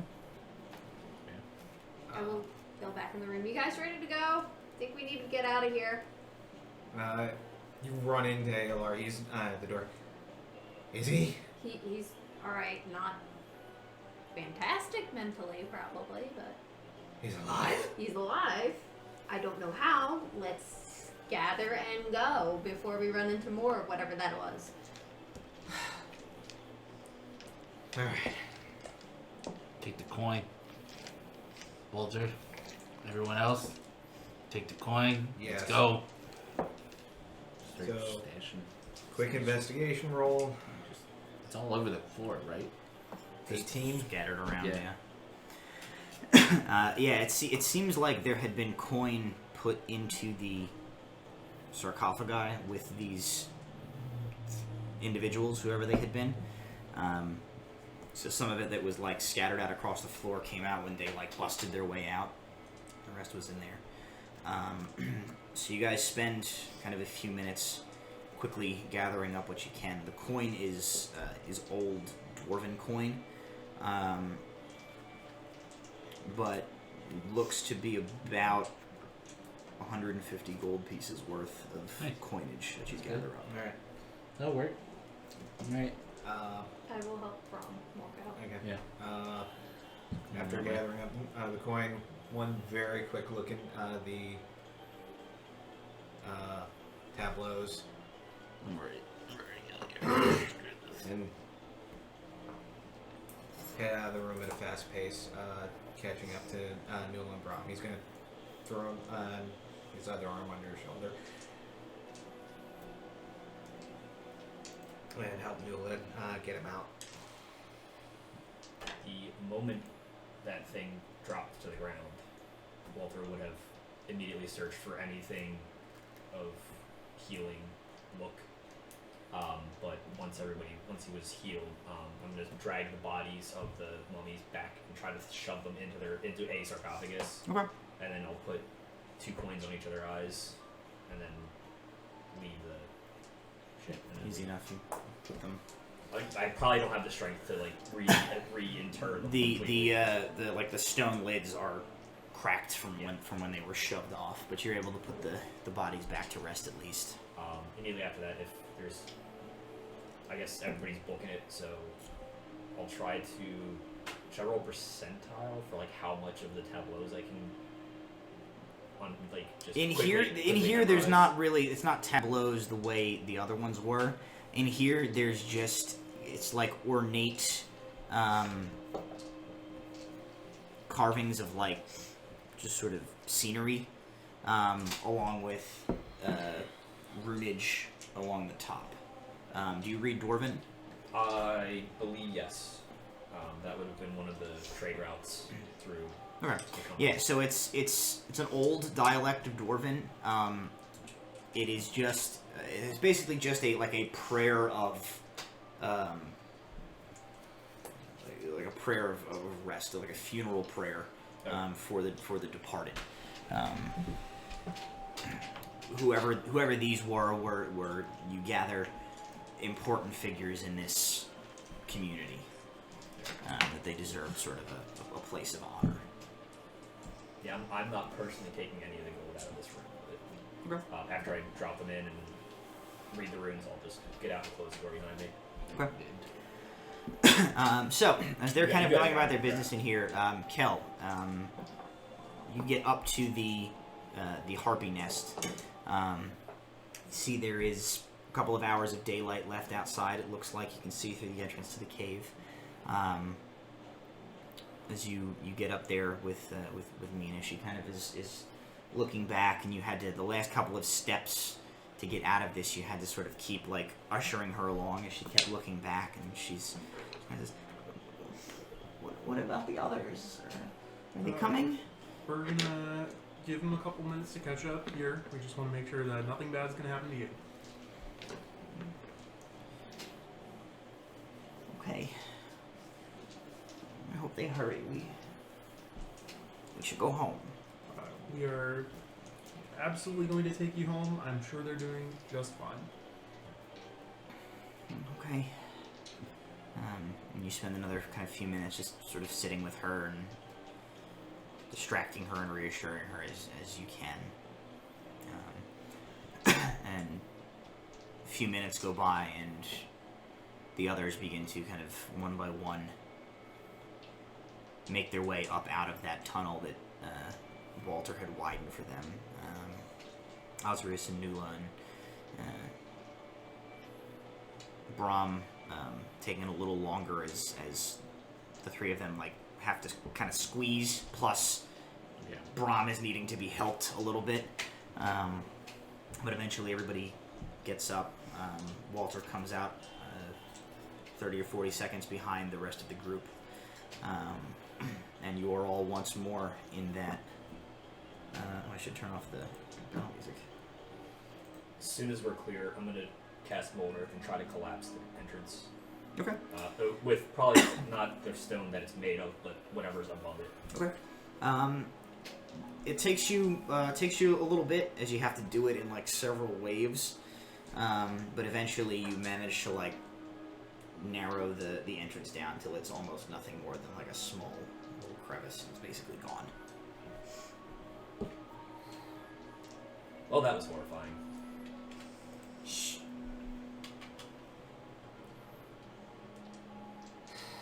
It's a half a day to the cabin. We'd be traveling at night. Let's go. I think we've more or less dealt with anything that could be a problem. Yeah. Alright, I'll take the lead. As he passes me, he's gonna get down. It's alright. We're gonna get you home now. They all made it out just fine. I will help Bram. Yeah, me too. I'll light a torch instead of using dancing lights to carry up the back, I guess. Okay. Alright, so you guys set off. You manage to make it down out of the kind of the rocky cliffs before the sun goes down.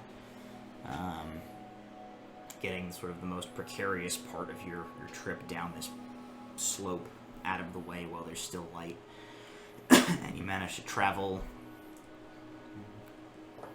perhaps an hour or so, maybe 2 miles-ish, through the wilderness back in the direction of the cabin before the sun kind of fully gets down and you light up your torches and begin to move through the woods.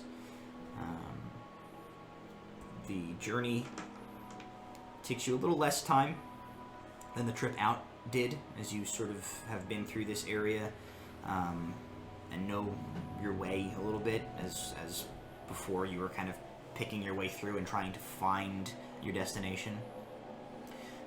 So you make it back to the cabin only about 3 hours after sunset. Plenty of time to kind of settle in and be able to take a rest for the night and set out in the morning. You return, the homestead is much the way you found it. Quiet, sealed, locked as you had left it. Rabbits kind of peacefully going about their business in their hutches.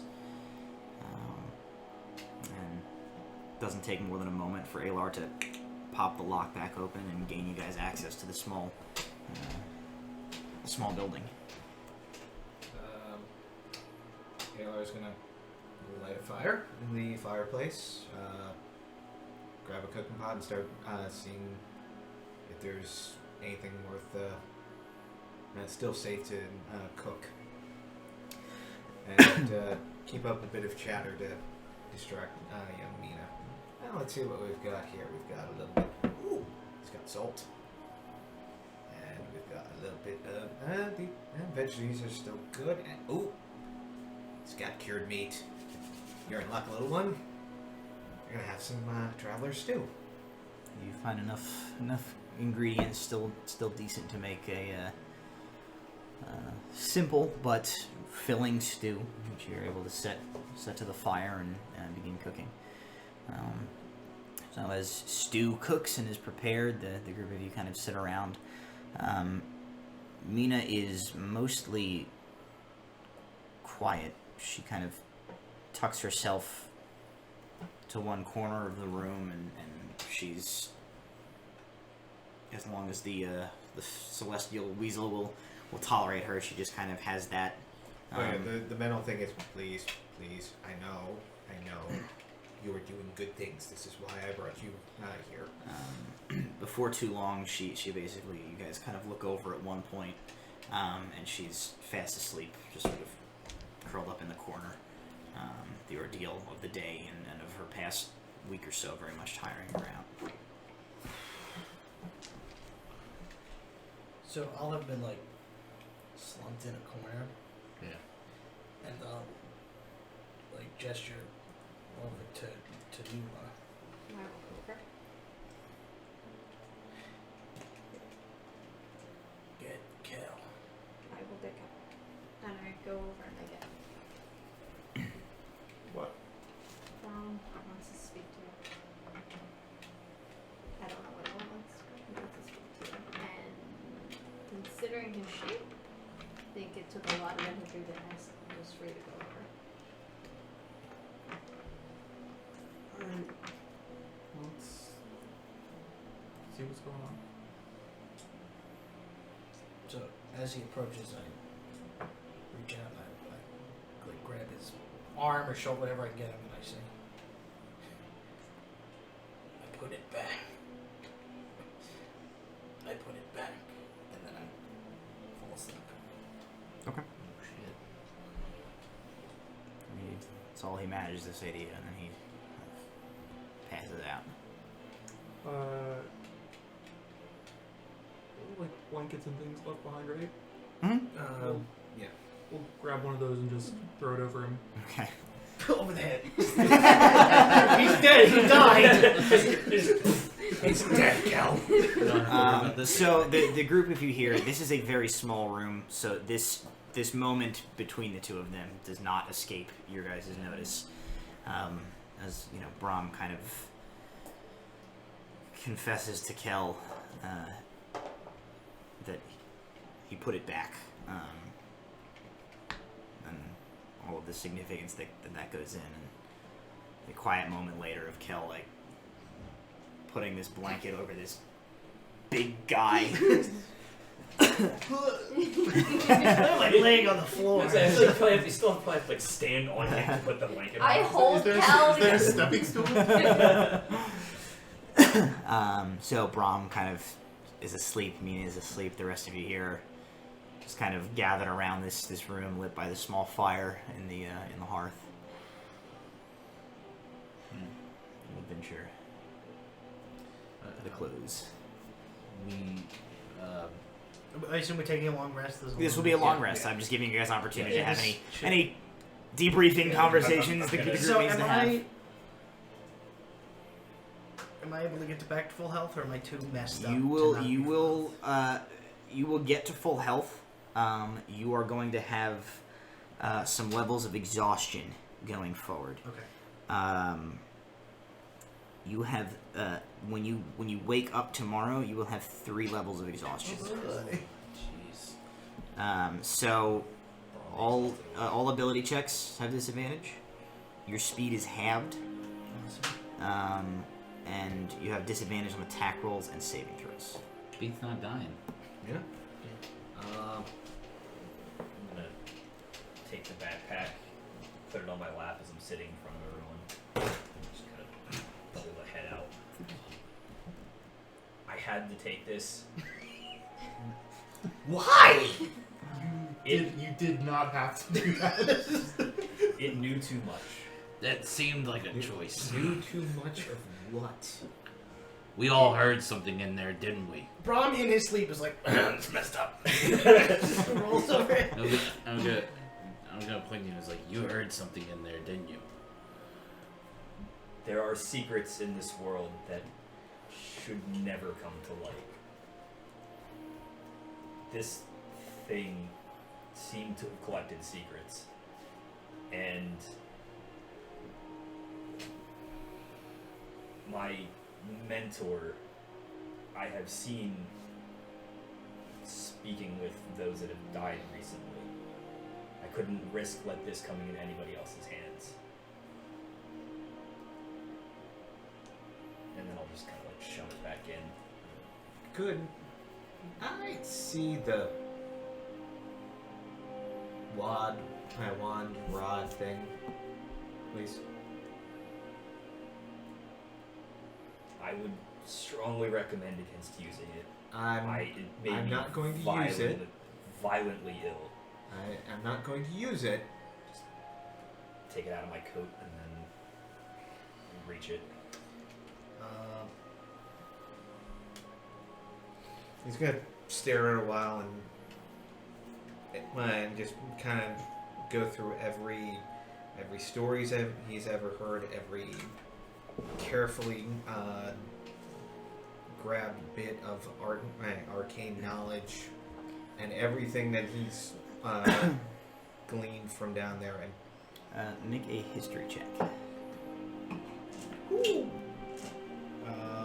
that's a 22. He's just very quiet for a while, eyes squeezed shut. This is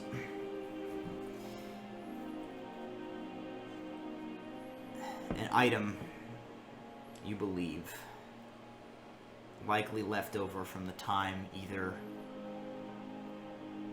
before or shortly thereafter the fall of the Invarian Empire. It is a sufficiently advanced piece of magical equipment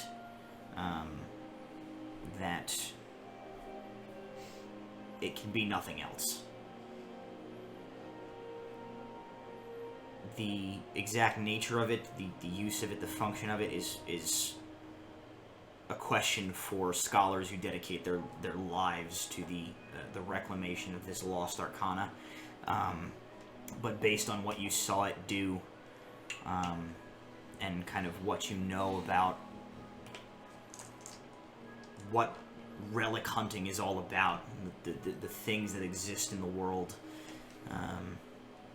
buried in deep dark places, just as the one you found.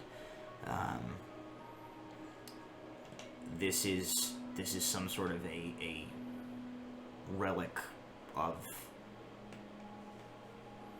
the darkest type of spellcaster, wizard, arcanist from a time long gone by. Finally, he opens his eyes. Okay.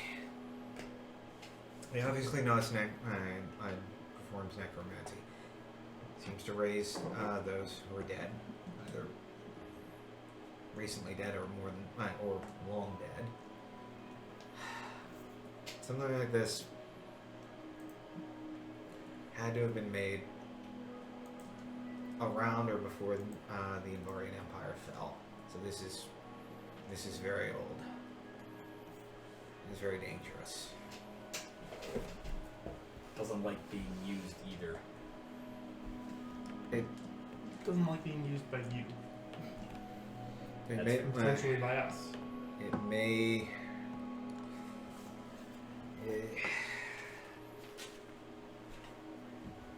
there are things that may require a specific kind of magic to be used, or a type of it might be a relic of a deity. It might of a cleric, some faith. It might require somebody who's studied a specific school of arcane spellcasting.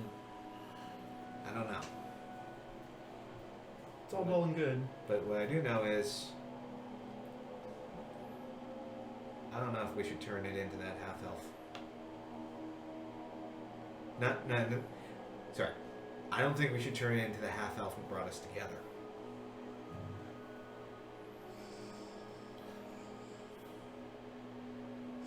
This is the thing that caused all that problems. We were brought together and sent to Stonehaven to find this, bring it back to the capital of Midland Day, and hand it off to him. Was that our rally point? Yes, he gave you an address in the capital city of Nibiria. Well, it said it just I just get up and take like few like bones, like what you guys can see bones, and put them in the fire for a second, and take out another little bag of like looks like just is it like dimly lit in here? I'm guessing. You have a fire gun in So- the fireplace. It's firelit. Yeah. So start to put like this black like powder in my hands and kind of just like rub it together a little bit and go look at Walter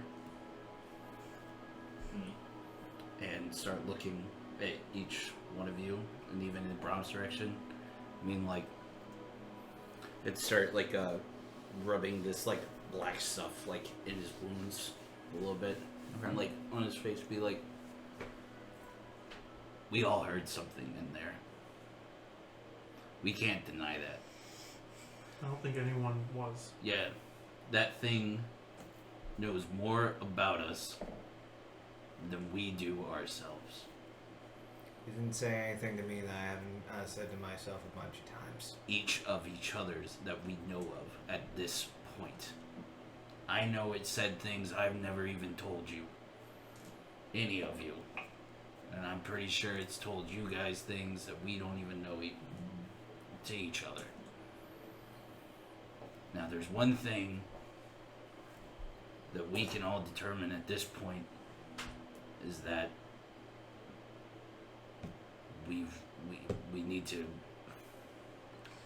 find more of a purpose of why we're here, why we're together. It's been rough, and that's probably one of the sickest things that we could have probably seen at this point. As takes the bones like out of the fire again. It's like starts like mashing them up and like puts them in the bag, puts it back like in the bag. You know, like whatever this is, this clearly isn't good. But I think it's the worst that we maybe not keep secrets from each other. Looking at Walter. And looking at everybody else as well. I will speak up and say,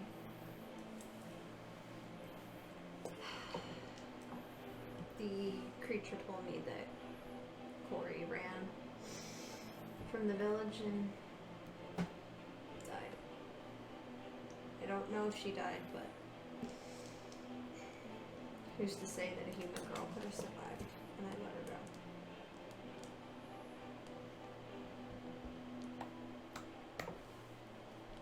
I'm sorry.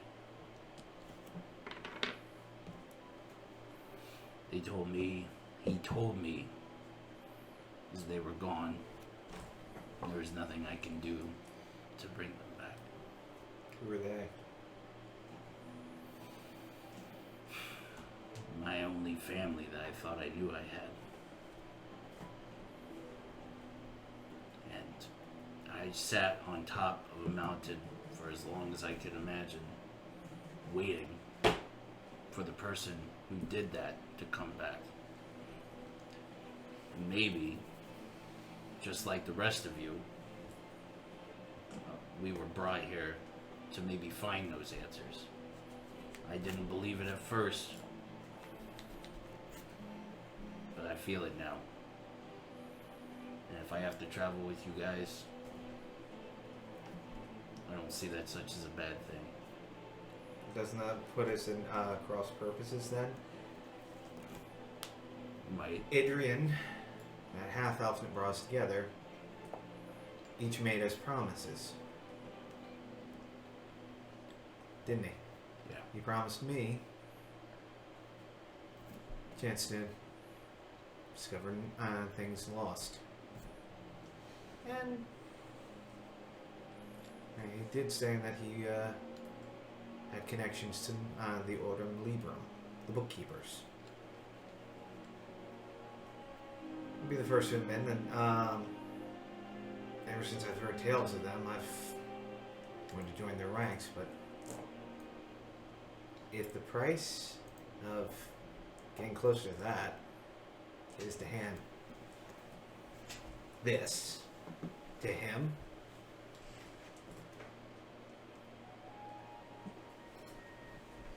that knowledge ain't worth it.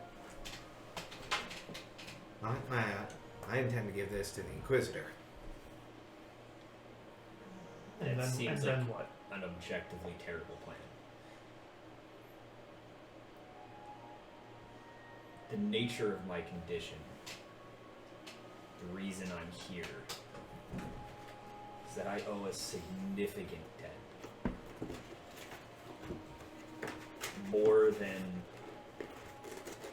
my life is arguably worth. But I have a family. I have children.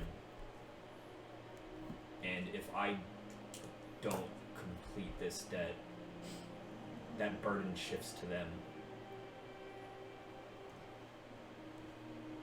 I have little choice but to take jobs as lucrative as this one. And I can't imagine that betraying someone who hired me would do well for me in the long term or the short. I agree that that is dangerous magic. But I cannot see that the Inquisition would be the best choice.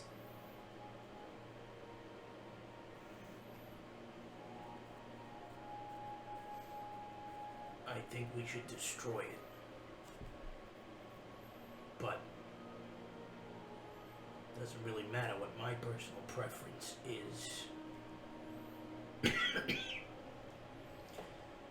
Because let's just say my decisions in life are not entirely in my own hands. So it don't matter what I think because I've been told what I have to do.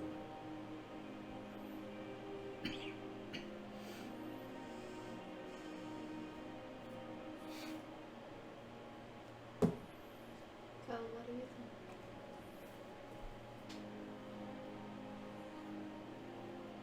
To be honest, I don't know. I don't know that I'm super concerned about where that wand goes.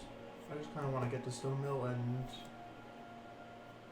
see where things go from there, because we are a walking catastrophe. What did he say to you? It has nothing to do with that. I'm curious. I set a town on fire because I don't have control. That doesn't have anything to do with this group.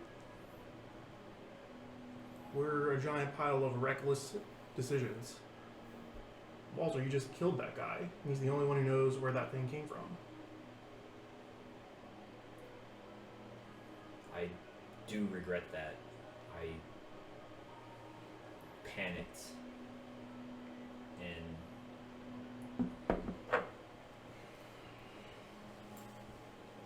there may be a chance that information can still be gleaned from him. I mean, But can we all honestly say we don't blame Walter for killing that guy after hearing the things that we heard? I mean, there's plenty of blame to go around for all of us, isn't there? Yeah. Hey, Lar, how many times have you jumped into danger head first without any consideration for the people who are going to have to bail you out. Fair point. I'm used to getting myself out of trouble. Well, you left me surrounded. I regret that my duty as a paladin failed me. I just saw the girl and saw Corey. And he had just told me that I had abandoned Corey and lost her. I guess we're kind of kindred spirits.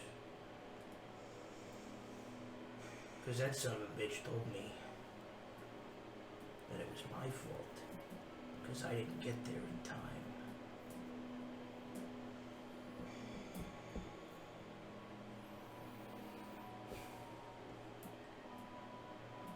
Well, it seems we've all been making a lot of bad decisions. So I think we can all agree that from here on out, maybe we try and make better decisions. It's not just about decisions, it's about trust. Well, that's true, and I think I speak for all of us when I say I think we can trust everybody here a little more after tonight. You can speak for yourself. You guys were all willing to leave me alone in that room. Osrius, you ran and never looked back. And not 12 hours later, you thought you'd like to see me try to do anything that matters? Yeah, It must bro. be real easy to put on your tough guy act when you're not running for your life.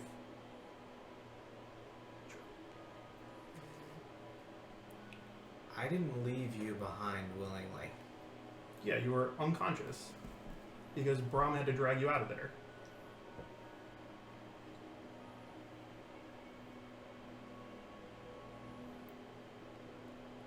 There is a sound from the corner of the room. And it was small. And you look and you see that Mina is awake. Her eyes are kind of large and shimmering. She has sort of kind of tears on her face as she looks. Her lower lip kind of quivers, but you see her brow draws down and she puts on kind of the most stern face that her little 4-year-old halfling face can manage. And she's, "You shouldn't fight. You came and saved me.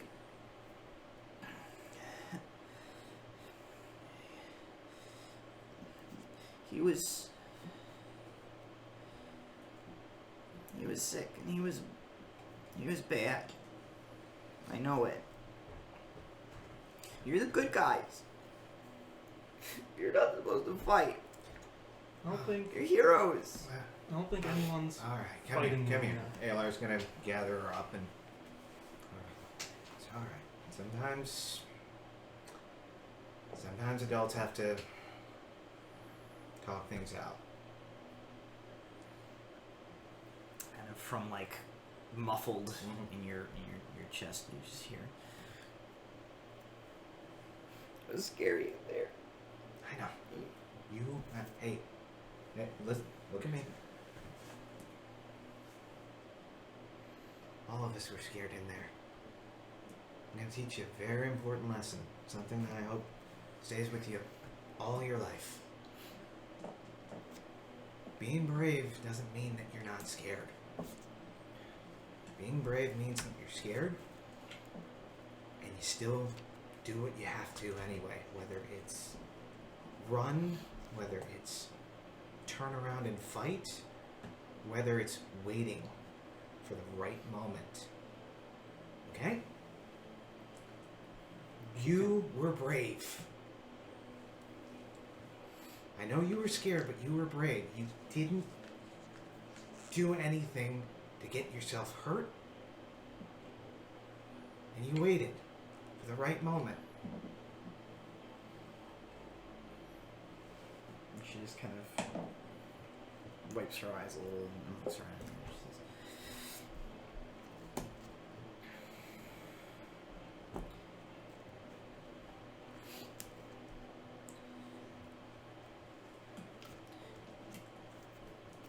Good guys shouldn't fight.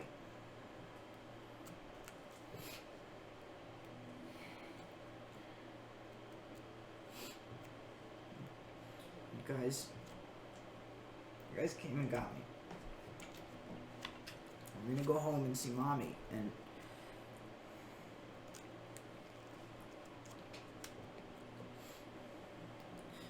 that's because you guys.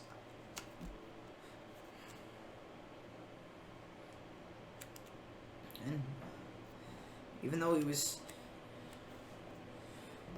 sick, he was doing bad things. And now he's not going to do bad things anymore because you guys stopped him.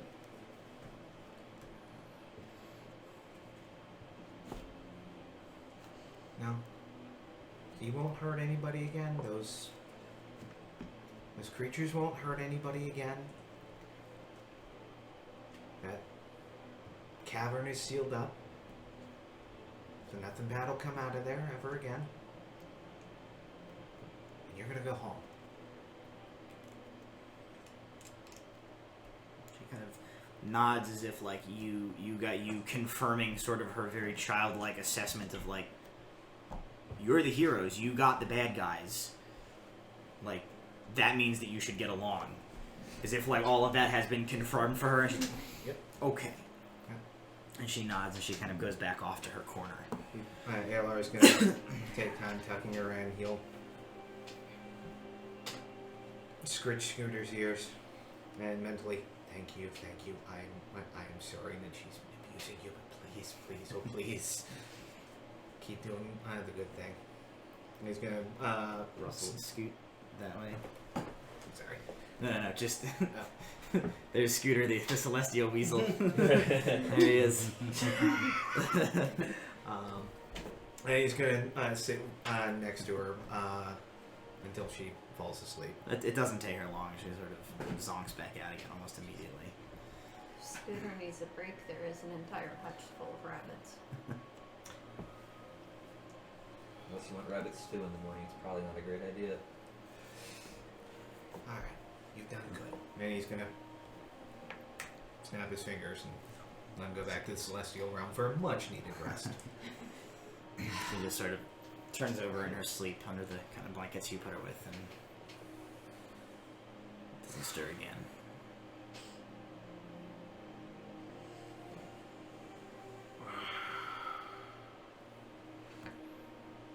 I don't know about any of you, but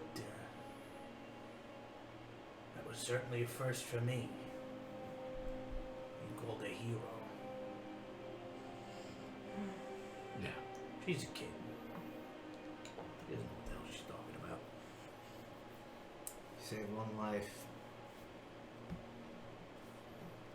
You saved countless others.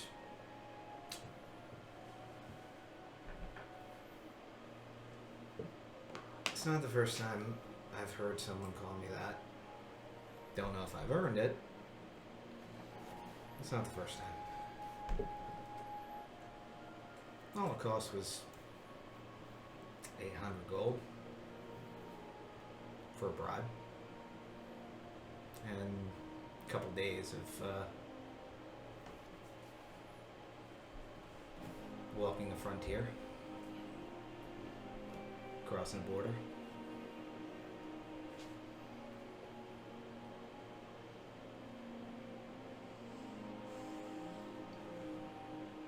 So what are we doing? You never said what we should do with the stick. Can't say you didn't care. I kind of agree. Well, Walter's saying we can't give it to the Inquisitor. I don't know that I trust. I don't know that I trust that faction with it anyway. I don't know that I trust Torian with it. Sort of If we give it to the a known Inquisition, evil and an unknown evil kind of deal. They're going to take it as an act of good faith on our part that we have solved the problem and that they should take it into their custody. We give it to Torian, maybe it'll go into collection, but we'll get paid for our efforts. You could always tell the Inquisitor. What are either of them going to do with it? That's my worry. questions? The Inquisition. The only way we get to know what happens to it is if we don't give it to anyone. Can it be destroyed? Is it better?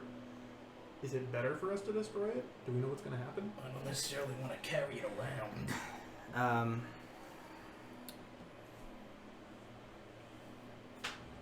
Nula, make an Arcana check.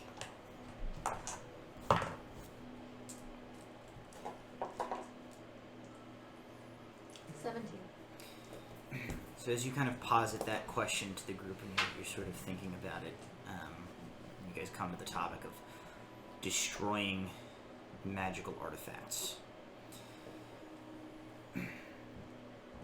It is possible, from what you know, that magical artifacts can be destroyed. It greatly varies based on the level of power associated with the object. Something like this, from what you guys have seen it do and Alar's description before, is probably something that you wouldn't even know where to begin trying to figure out how to destroy it. Someone, were they so inclined, you're talking about the level of like the Ordinum Libri or the Mithlindian the Mithlindian mages collective, or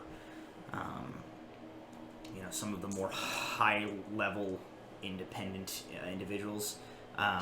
This is a major league endeavor to destroy something like this. The Order of the Radiant Dawn potentially might have someone with the capability.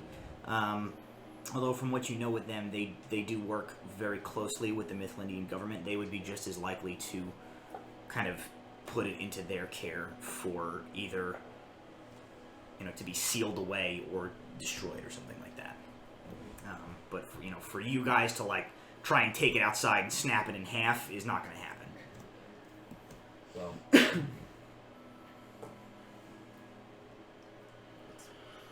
magic felt familiar when I tried to use it, but not good. Like a twisted, horrid version of magic that I employ. But perhaps if we knew better what it did, we could better choose how to proceed. And if you are willing to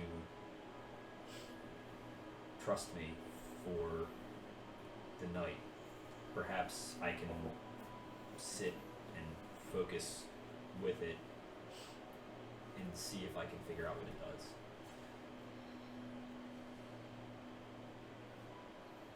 And it may not work. It rejected me twice already, but I was forcing my will through it instead of trying to work with it. I'm honestly more afraid of what happens if it does work.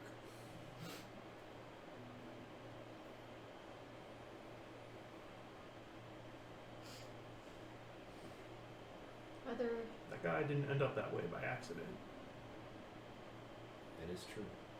I'm not sure if it was that which drove him mad. He may have been that a long time before that item ever got into his hands. Well, we have a day's travel, roughly, to town. Yeah, about a day's travel. I mean, the only thing we have to decide before we get back to town is whether or not we want to give it to the Inquisition. Technically, we don't have to deal with the Inquisition at all. If we choose not to, we can safely drop Mina and then book it to Mythland Day. Or Niveria. Mythland is Niveria, Mythland is the kingdom. Niveria is We the city. could easily tell the Inquisitor that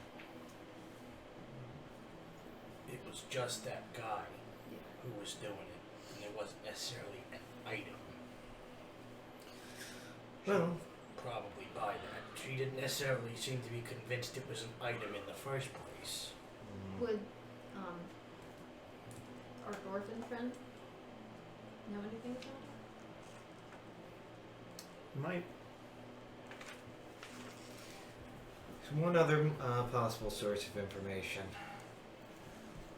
In that locked room, very carefully, ALR draws out a very old book. I found this. I'm going to spend part of the night very carefully reading through this. I don't know what kind of book it is, I just know it's dwarvish. Maybe it's got information about this thing. Maybe it's a cookbook. I don't know. But considering it was locked away, maybe it's the High King's favorite recipes. Considering, the kind that you take to the grave. Or maybe it's something else. Can always wait to see what the book says. The more information we have to make a decision, the better.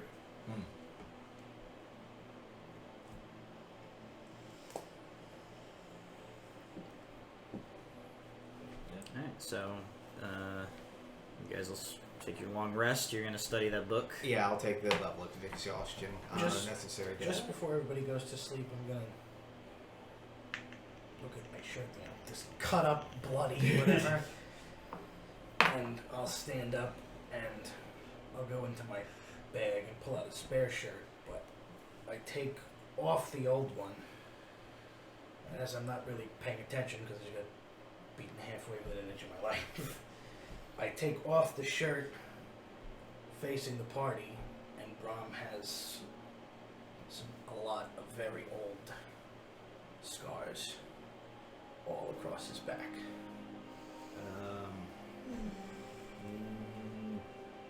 Medicine check?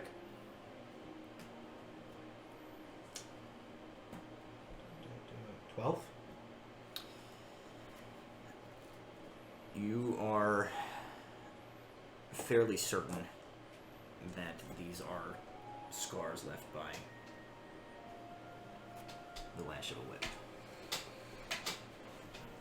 Walter rolls his sleeve up and reveals the brand of.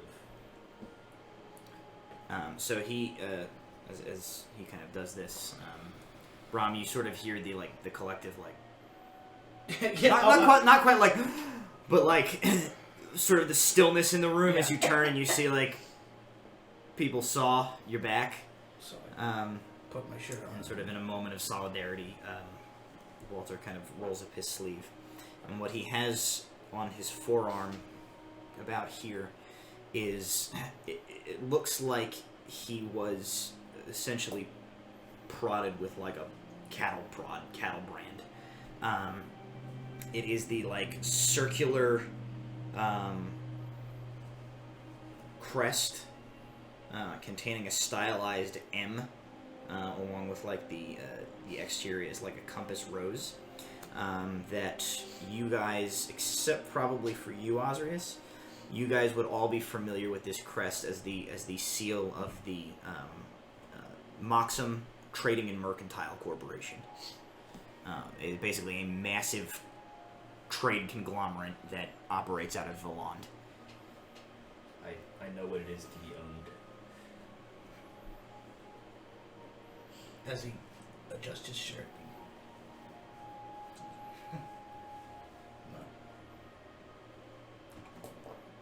Just say, I wasn't much of a good listener. Alright, so as you guys settle in for the night, Ilar begins to study the book, and we go to rest until the morning to set back off for Stone Mill with some heavy decisions still weighing upon your consciences. I think that is a good place to take our break for the night. Everybody can take a deep, calming breath, shake out the high drama that has been taking place this evening. I'm joking. 40 minutes. It's been very, very fascinating. Lots of character information being revealed. So, thank you guys for joining us at home. Stick around for 5 or so minutes. I'm going to give everybody a chance to expel the tacos that I fed them in the cave. Gross. And we'll be right back for the remainder of tonight's session of Tabletop Legend. Thank you for joining us, and see you in a couple of minutes. Tabletop Legends would like to thank our presenting sponsor, the 8th House and Marble Moon Studio, an independently and ethically sourced witchy lifestyle and home goods shop, supporting small businesses and creating a safe, inclusive space and community for witchy folk. Find them online at marblemoonstudio.com or shopthe8thhouse.com.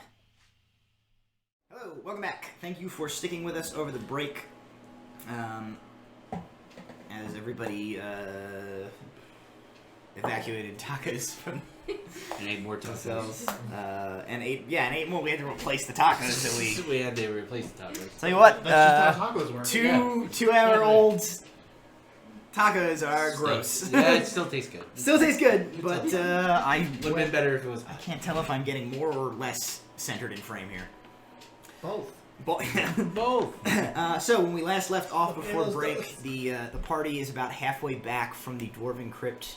On their way back to Stone Mill, they have in their possession a black wand of some sort and a spooky book that they recovered from this crypt, as well as wrapped up and hidden in a bag the severed head of the creature that was the source of all of this turmoil.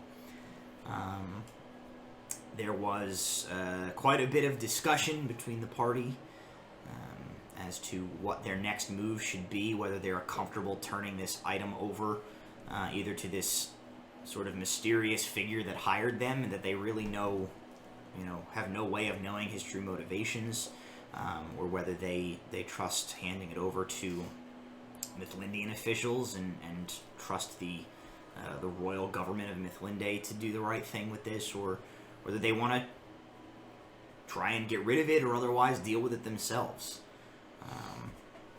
Some other revealing conversations were had, sort of sharing a little bit of backstory, some tentative attempts at perhaps apologies for previous brash decisions, and a good, hard, honest look at themselves as a group, I think, was taken before break. And now we rejoin as the sun rises, and you guys all begin to awaken for the day in this small homestead. And you see, as you begin to look out the small windows, that a light snow has fallen during the night. No more than a dusting, but it is first snow of the season, as far as you can tell. Ilar, you are tired. Your eyes are kind of bleary and itchy and a little watery as you spent the entire night going through this book, which you discovered rather quickly upon everyone else settling in and beginning to look through it. Not written in Dwarvish. Written in Common. Oh, okay. The dialect used, a lot of the mannerisms and kind of grammar used is out of date, as it's very old, obviously. But it is written in the Common alphabet. The book turns out to be quite badly damaged from time and just exposure in the crypt. Much of it is destroyed beyond salvageability or readability. What you do manage to gather out of it is that it is equal parts personal journal and spellbook of an individual who describes himself, or who names himself Milinar Fothramire.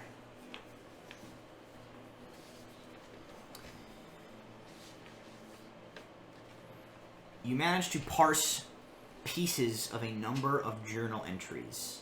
Most of the first portion of the book is destroyed.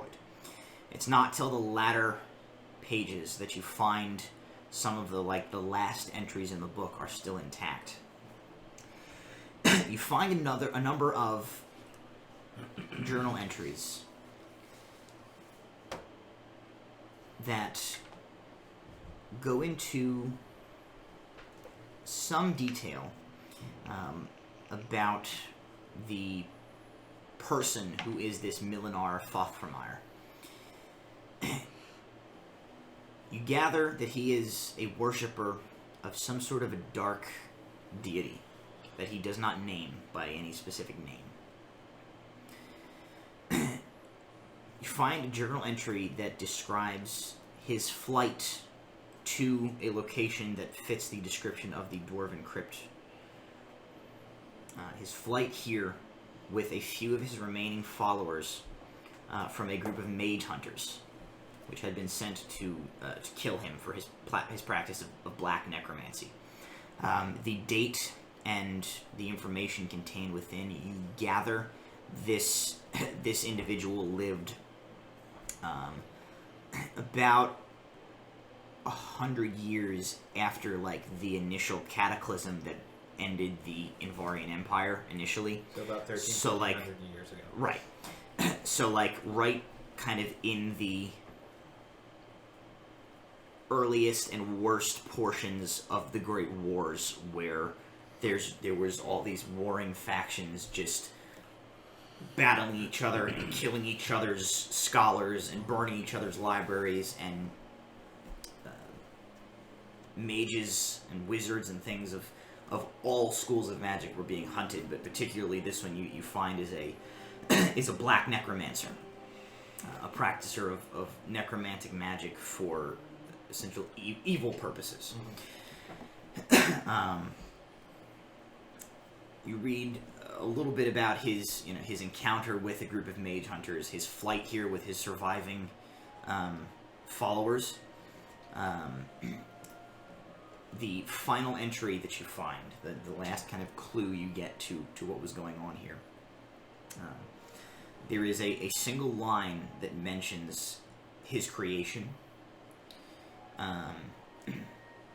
And it goes on to detail that he escaped with his creation, but he suffered an injury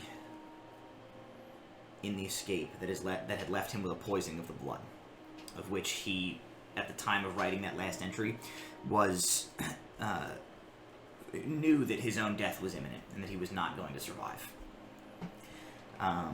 He writes that he knows that he will not leave the tomb alive, but he plans to ensure that his work does not fall into the hands of someone unworthy. And there are a few lines briefly describing his plans to seal his spellbook, this journal, within the chamber that you found it, in order to protect it from being discovered by the unworthy. And then a plan to kill all of his remaining followers so that they cannot claim it for themselves before he dies.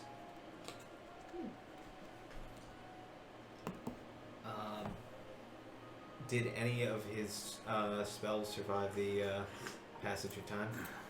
There is one double set of pages that has arcane scrawlings and formulas on it, which contain what you gather or had gathered over the night. It's a little foreign to you, but you gather it is a spell that would in some way, through some means, basically tap into one's own life force and basically rip it from one's own body in order that it could then be put into something else for the purposes of, like, healing a wound, essentially.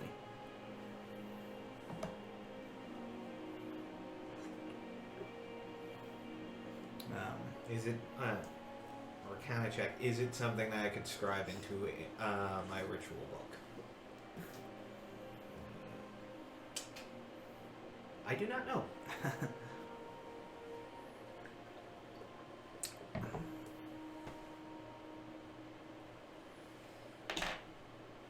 Morning. Morning. Oh, Start cooking breakfast for everyone. This is some horrifying stuff that I learned. Kel, you've got you've studied arcane. Studied the arcane, yes. Studied is probably generous, but I am familiar. Walter. I have a good teacher. All right. Well, here, I'd like you to take a look at these passages in particular and see what you make of them. Make Arcana check. Sure. Hey, Bram. Yeah. I need a little bit of an inspiration. You want to give it a hint? I'll trade you for a ride later. I don't necessarily want to know what that means. For Arcana? I can make a floating disc to carry you so we don't have to be slowed down by your fatigue. And also you get to take a nap on the ride. You got it, pal. But boom, my finger got like a button. Okay. Now with this bribe, I believe in you. This is a D6. Yeah, it's D6 in my D6. Is this gonna get dark? Should I take her outside? He did say no. he was gonna ride me. No. Well, I'll explain a bit. Arcana is 11, 12, 13, 14. I got a 14. 14. Okay. So, We even with the D6? Alar brings the book very delicately, or rather, you guys come through the book rather than move it. Kel, you are a little more familiar with, although your personal use of magic does not particularly come from the use of runes and formal spells and things like that. You are a little more formally familiar with kind of book learning, whereas your experience with magic is much more borrowed is a good term for it. However, you have a much better innate understanding of necromancy than Kel does. Between the two of you, you're kind of able to work out. You come to much the same conclusion that Alar did, that this is a spell that could be used by a practitioner with sufficient experience in necromancy magic, where and it's actually not necessarily like a black necromancy spell. It is a little it's a little on the morbid side, but it is, for all intents and purposes, a healing spell. Exactly what he came up with. It sacrifices a portion of the health and well-being of the caster in order to transfer it to another to heal their wounds. And you do, Walter, believe that given the time and appropriate materials, you could replicate the components of this spell as laid out by this necromancer to copy it into both of your ritual books. Okay. Is a wizard spell? Wizard necromancy spell then? It is a... I'm pretty confident I know which one it is because I was looking at trying to figure out how to get that one. It is a... It is a 3rd level necromancy spell. That's gonna be a while. For mechanical purposes, it is the spell Life Transference. Yes. Sweet. Okay. Also, very carefully moves over. This is the guy that created that. I'm pretty sure that he lived during the post-fall of the Indian Empire when the grand strategy was, if you know a lot, you're dead. Does it have any information about what it is, what it does? It does not. All he does is refer to it as his creation. And what passages I've been able to parse out over the night is, it is very, very evil. This is black necromancy. This isn't what I use for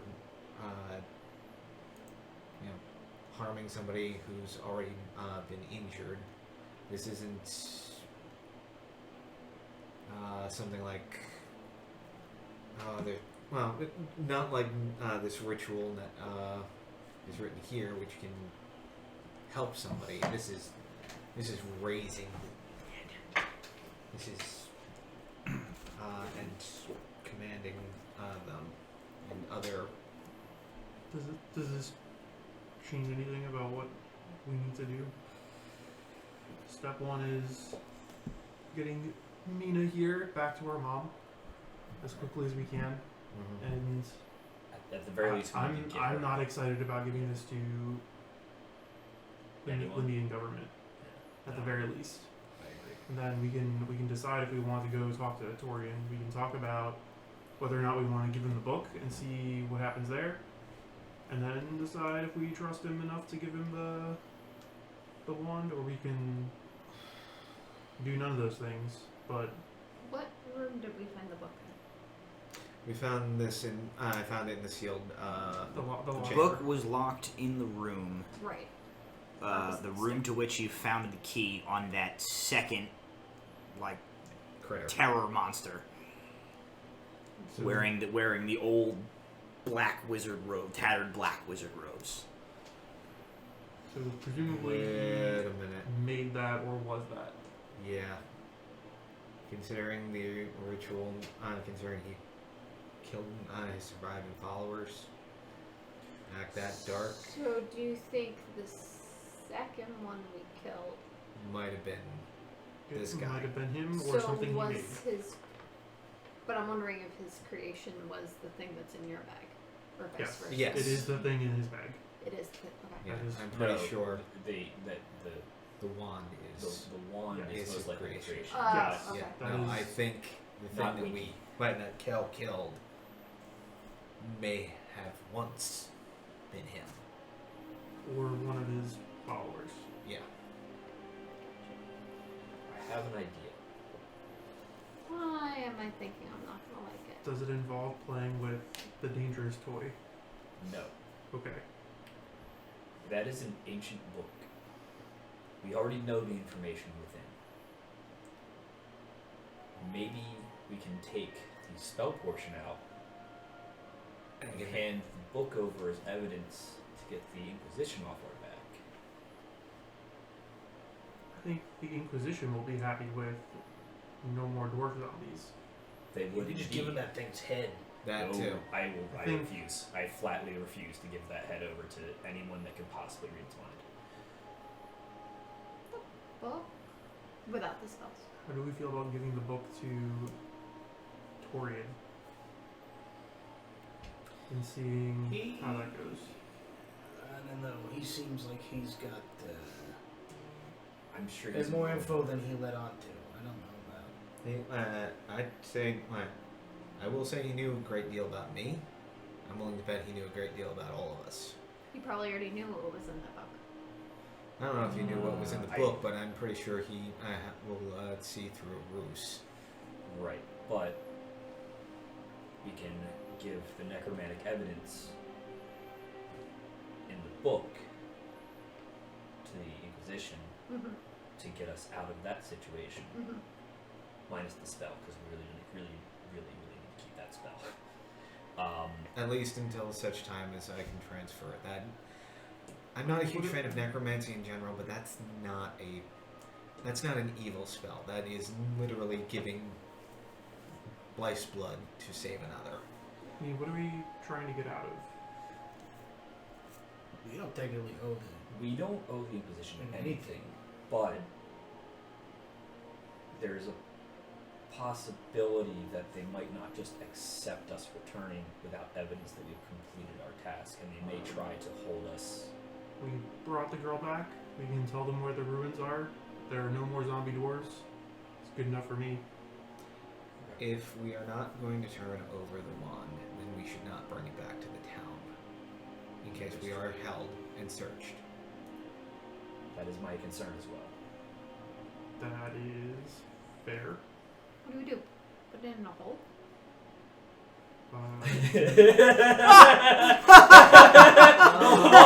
Walter gets a huge wink in his eye. Just pumps the shovel real fast. Alright, I guess we're gonna have to draw straws. Do we have a rough idea? Well, good night, everybody. It's like, when we edit that, I wish that was the end of the episode. We edit that, it'd be like that grin he made. I do like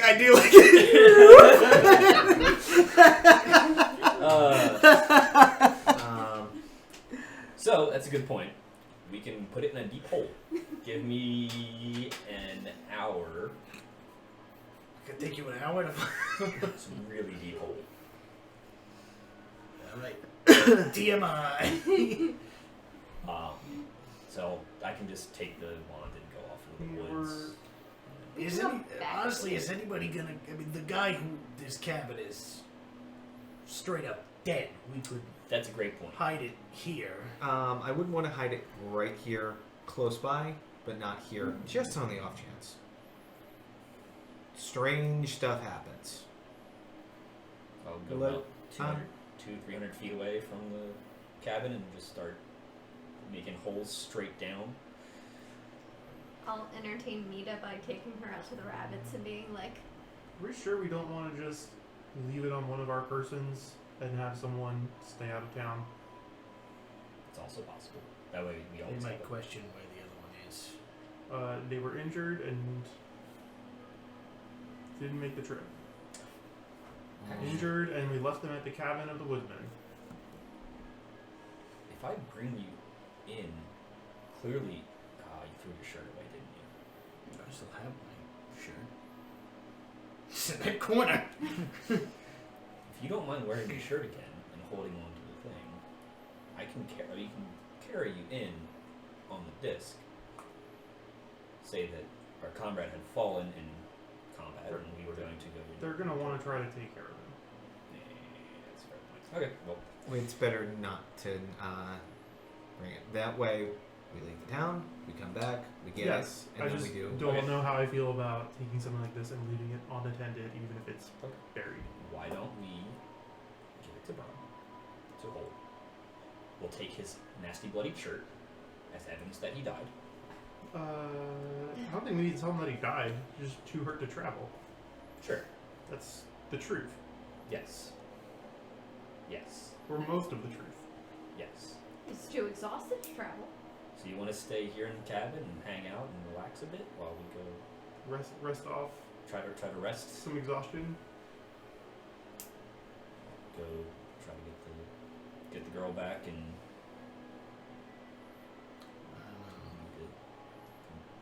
I trust you guys a little more than I did before, but not necessarily making big decisions without me. Well, we're That's making the fair. big decisions now. I mean, if you do want to come back with us, then we go with Plan A. Put it in a hole. The hole has been dug. It has already been dug. So I was like We off in all the know woods, where there's it like is. dirt flying up out of the hole, just like How about I'll make camp semi outside the town, but close. Okay. And then if you guys need me, I'm close. That's fair. I don't want to be all the way over here by myself. These rabbits are pretty shifty. I'm about to release the rabbits out into the That wolves. seems reasonable. They'll be free to eat me in my sleep. Alright. Does that seem like a reasonable Alright. plan? Head towards town. Drop the girl off. Alright, well, Alright. Alar will carefully separate out the ritual and tuck it aside. Wrap the book back up. It's plan C, just in case they don't believe us that there is. Okay, death, or so if we they- so we do not want to give them the book. we don't want to give. Volunteer that to them. If we're going to volunteer anything, It is the book. it's the book minus the spell. Yes. Yes. But we do not want to volunteer it unless we get rest. Yes. Finger guns. Yes. Cool. Yes. We did it. Okay. Did it. All right, so Nula out in the rabbit hutch Free with Willy! with Mina. The others kind of come around. They're like, "We've decided. We're ready." And I'll cast Tensor's floating disc as a ritual to prepare his sleigh. I reconjure Scooter. You just needed a rest. Here you go. Keep watch out for me. He climbs up. And more importantly, Up she goes. One last thing. The way I see it, you guys didn't leave me to die, so I reach in my coat and I pull out 5 red feathers. So I'm not gonna leave any of you guys to die. Each of you take one of these. And know that I don't give these lightly, so try not to lose them. They are more important than they seem. A red feather. What does this mean? I'm gonna put it inside my It's, jacket. let's call it, symbol of a deal. Sort of a boon.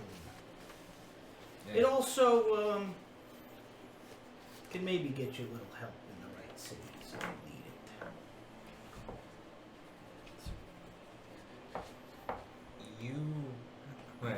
you owe me nothing. You saved my life. Well, I already handed out the feathers. Keep it at them.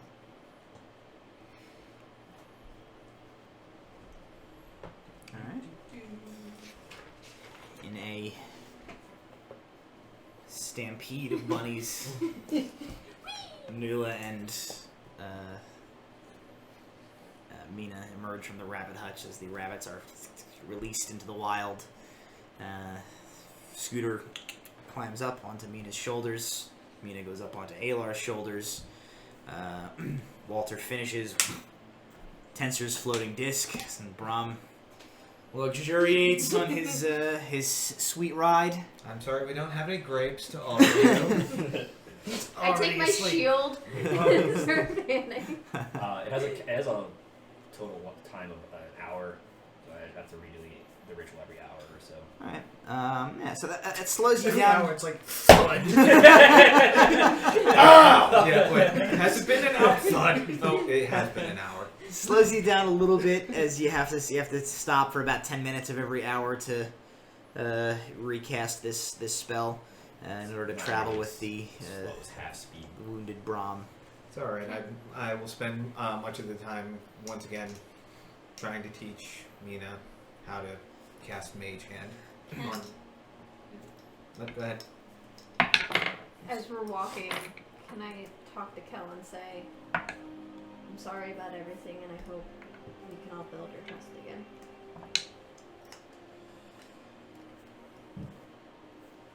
I wasn't a good paladin, but you showed me my wrongs. Things. I should know better than anyone that things can get out of control sometimes. I think we've all learned things that we can do a little bit better next time. Nula goes for a dragonborn hug over the baby. I cannot do anything about that. Keller's like, huh? And I'm off the ground. Oh no.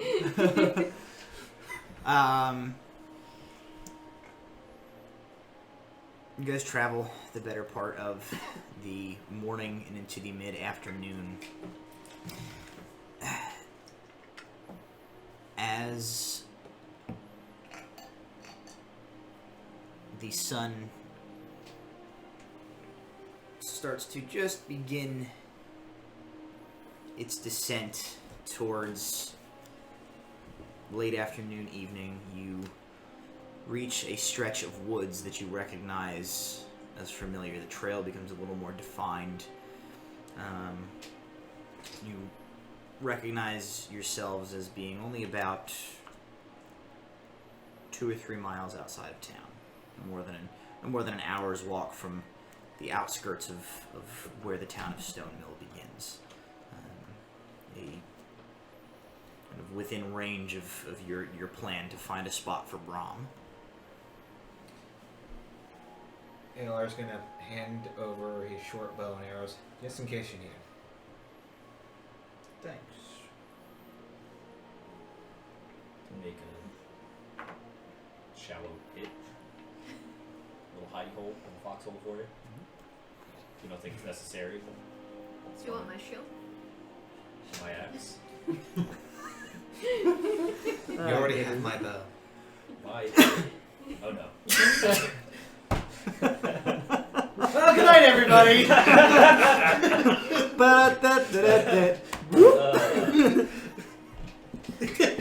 Just like the end credits is Walter like, my hole. This episode is entitled Walter's Holes.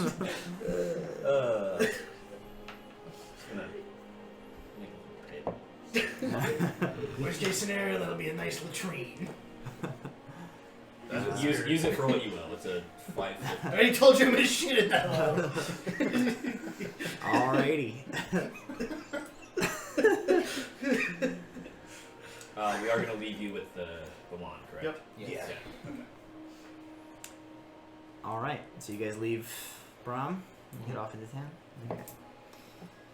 The group heads off, making the hour-long journey back towards the town. Bram, you kind of rest as comfortably as you can make yourself, trying to recuperate from the experience of the previous day. Forest is quiet, but not the same eerie, absolute stillness and quiet that it had previously traveling through it. You hear sounds of birds in the area.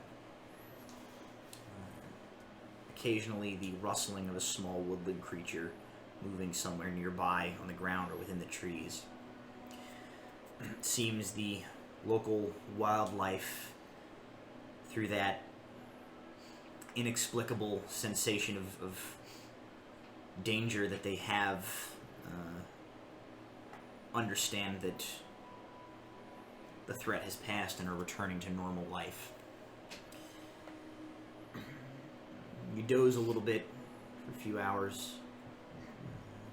Kind of orangey, pinkish glow of the sky of early sunset when you wake up. And you spot, not 10 feet from you, sitting on a low tree branch, a bright red cardinal. Just perched there, unnaturally still for a bird, and just looking at you. Crap.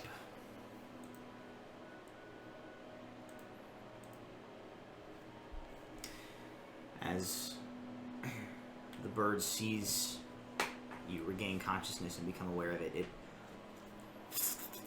flutters over to you, lands on a shoulder,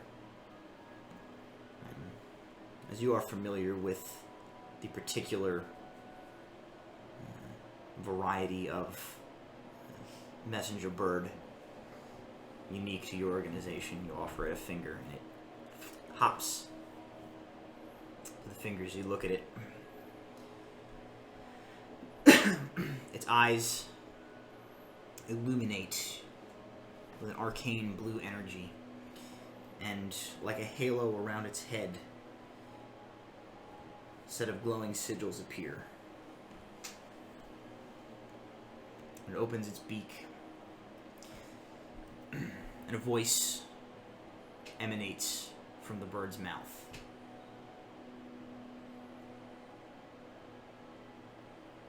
Abraham Replak, the Brotherhood has a task which must be handled. It has been determined that you are the closest asset, thus the task is being entrusted to you. You are to travel to the Mythilindian town of Woodpine. There will be a package waiting for you there. Retrieve it. Further instructions will be delivered at that time. Your contact's name is Morland Fent. That is all. For the glory of Artanis. And the glow subsides, the bird's eyes return to a normal color, and it wings away into the distance, flying south. Well, hail Artanis. And I think that's a good place to call a stop for tonight. Yay. Thank you guys for joining us in all of the taco haze of the beginning of the show. I forgot to hit a couple of things. I want to give a shout out to our sponsors. The proficiency bonus sponsor Streamlabs, the Twitch affiliate programs, Many-Sided Dice, and Team MZ for supporting the channel. I would like to thank Tabletop Legends presenting sponsor, the 8th House and Marble Moon Studio. Independently and ethically sourced witchy lifestyle and home goods shop, supporting small businesses and creating a safe, inclusive space and community for witchy folk. Find them online at marblemoonstudio.com and shop the8thhouse.com. And they both currently are in the process of creating and preparing to release custom tarot decks, which are both completely different, totally unique, super awesome. And if you are not someone who is into tarot per se, I do highly recommend tarot decks, especially cool looking tarot decks, as a stand-in for a deck of many things in your Dungeons and Dragons game. Give a like, a subscribe, a follow to Tabletop Legends on YouTube. We are Tabletop Legends on YouTube. We are Tabletop Legends or Tabletop Legends D&D on Facebook, Twitter, Instagram, all such good things. You can get fun content like Taco Tuesday on there. Please give a follow and a subscribe right here to Proficiency Bonus to catch our show every week on Tuesdays, and to catch all of the other programming that they have every day of the week, including a new show that is going to be releasing, thank you, on, I believe, Thursdays. I will confirm that. Called Dirty 20. Producer and Dungeon Master Michael has saw how we are clearly the superior beings having a live play show, and decided to do one himself. So he is going to be putting on a live play D&D. I think it might be like shorter, sort of one-shot sessions. I'm not sure if it's a persistence campaign. Not sure. It seems super cool. The poster that they did for it is like an 80s neon Rocco's Modern Life looking. It's really cool. I think it's going to be a really cool show. I believe the premiere of that is this week. So keep an eye out for that and definitely check that out. Otherwise, let us read out the votes for the Golden D20 for this week. He's chatting. If anybody is in chat, which I don't know if anybody is in chat, you can cast a vote if you would like. In the event of tie breaking, we can always use that. I have a vote for Bram for fixing mistake, dying for it, and coming out a little less of an asshole. Alright, well, that wins. Kel, for unknowingly shaming me into not dying. I guess we know who that one was. We have Bram for harsh lessons learned. We have Kel for... So we know who that one's is. I know who it is. I think it says making us come... To our morals. Morals! Oh, okay. Making us come to our morals. I thought the last word was meerkats. I'm not gonna lie. Kel for making us meerkats. That is a distinct possibility. Goodness. One of these wild magic enemy, everybody turns into a meerkat. And the final and winning vote is for Bram for Redemption Arc. So Bram is the owner of the Golden D20 for next week. All I had to do was fucking die. Oh goodness. But did you die? Yes. I will tell just a tidbit for the audience. I explained it to these guys, but like you guys have no idea how lucky he came from like a confluence of totally by chance events that set him up to not get killed in that situation. Yeah, the secret, Amazing. The secret text from last week was that I put the He got shamed into putting that gem back, and it saved his life. Otherwise, I would have killed you and not lost any sleep over it because I'm a terrible person. Anyway, thank you for joining us. Please join us again next week right here at 7 p.m. Eastern Standard Time on twitch.tv/proficiency bonus. Look us up on YouTube. Subscribe. All of our back episodes, except for last week's because I corrupted all the files by accident and need to re-edit it. But that one will go up as well as this one before next Monday so that all of the previous episodes are available to watch before our new streams. Thank you guys. Episode 10, we did it. Yay. That was a good episode. Next week. We almost didn't, but we did. That was a good not 10. not all of us almost made it, but we're all alive. So I will see everybody next week for episode 11. Thank you. I love you. Not in a weird way. Goodbye.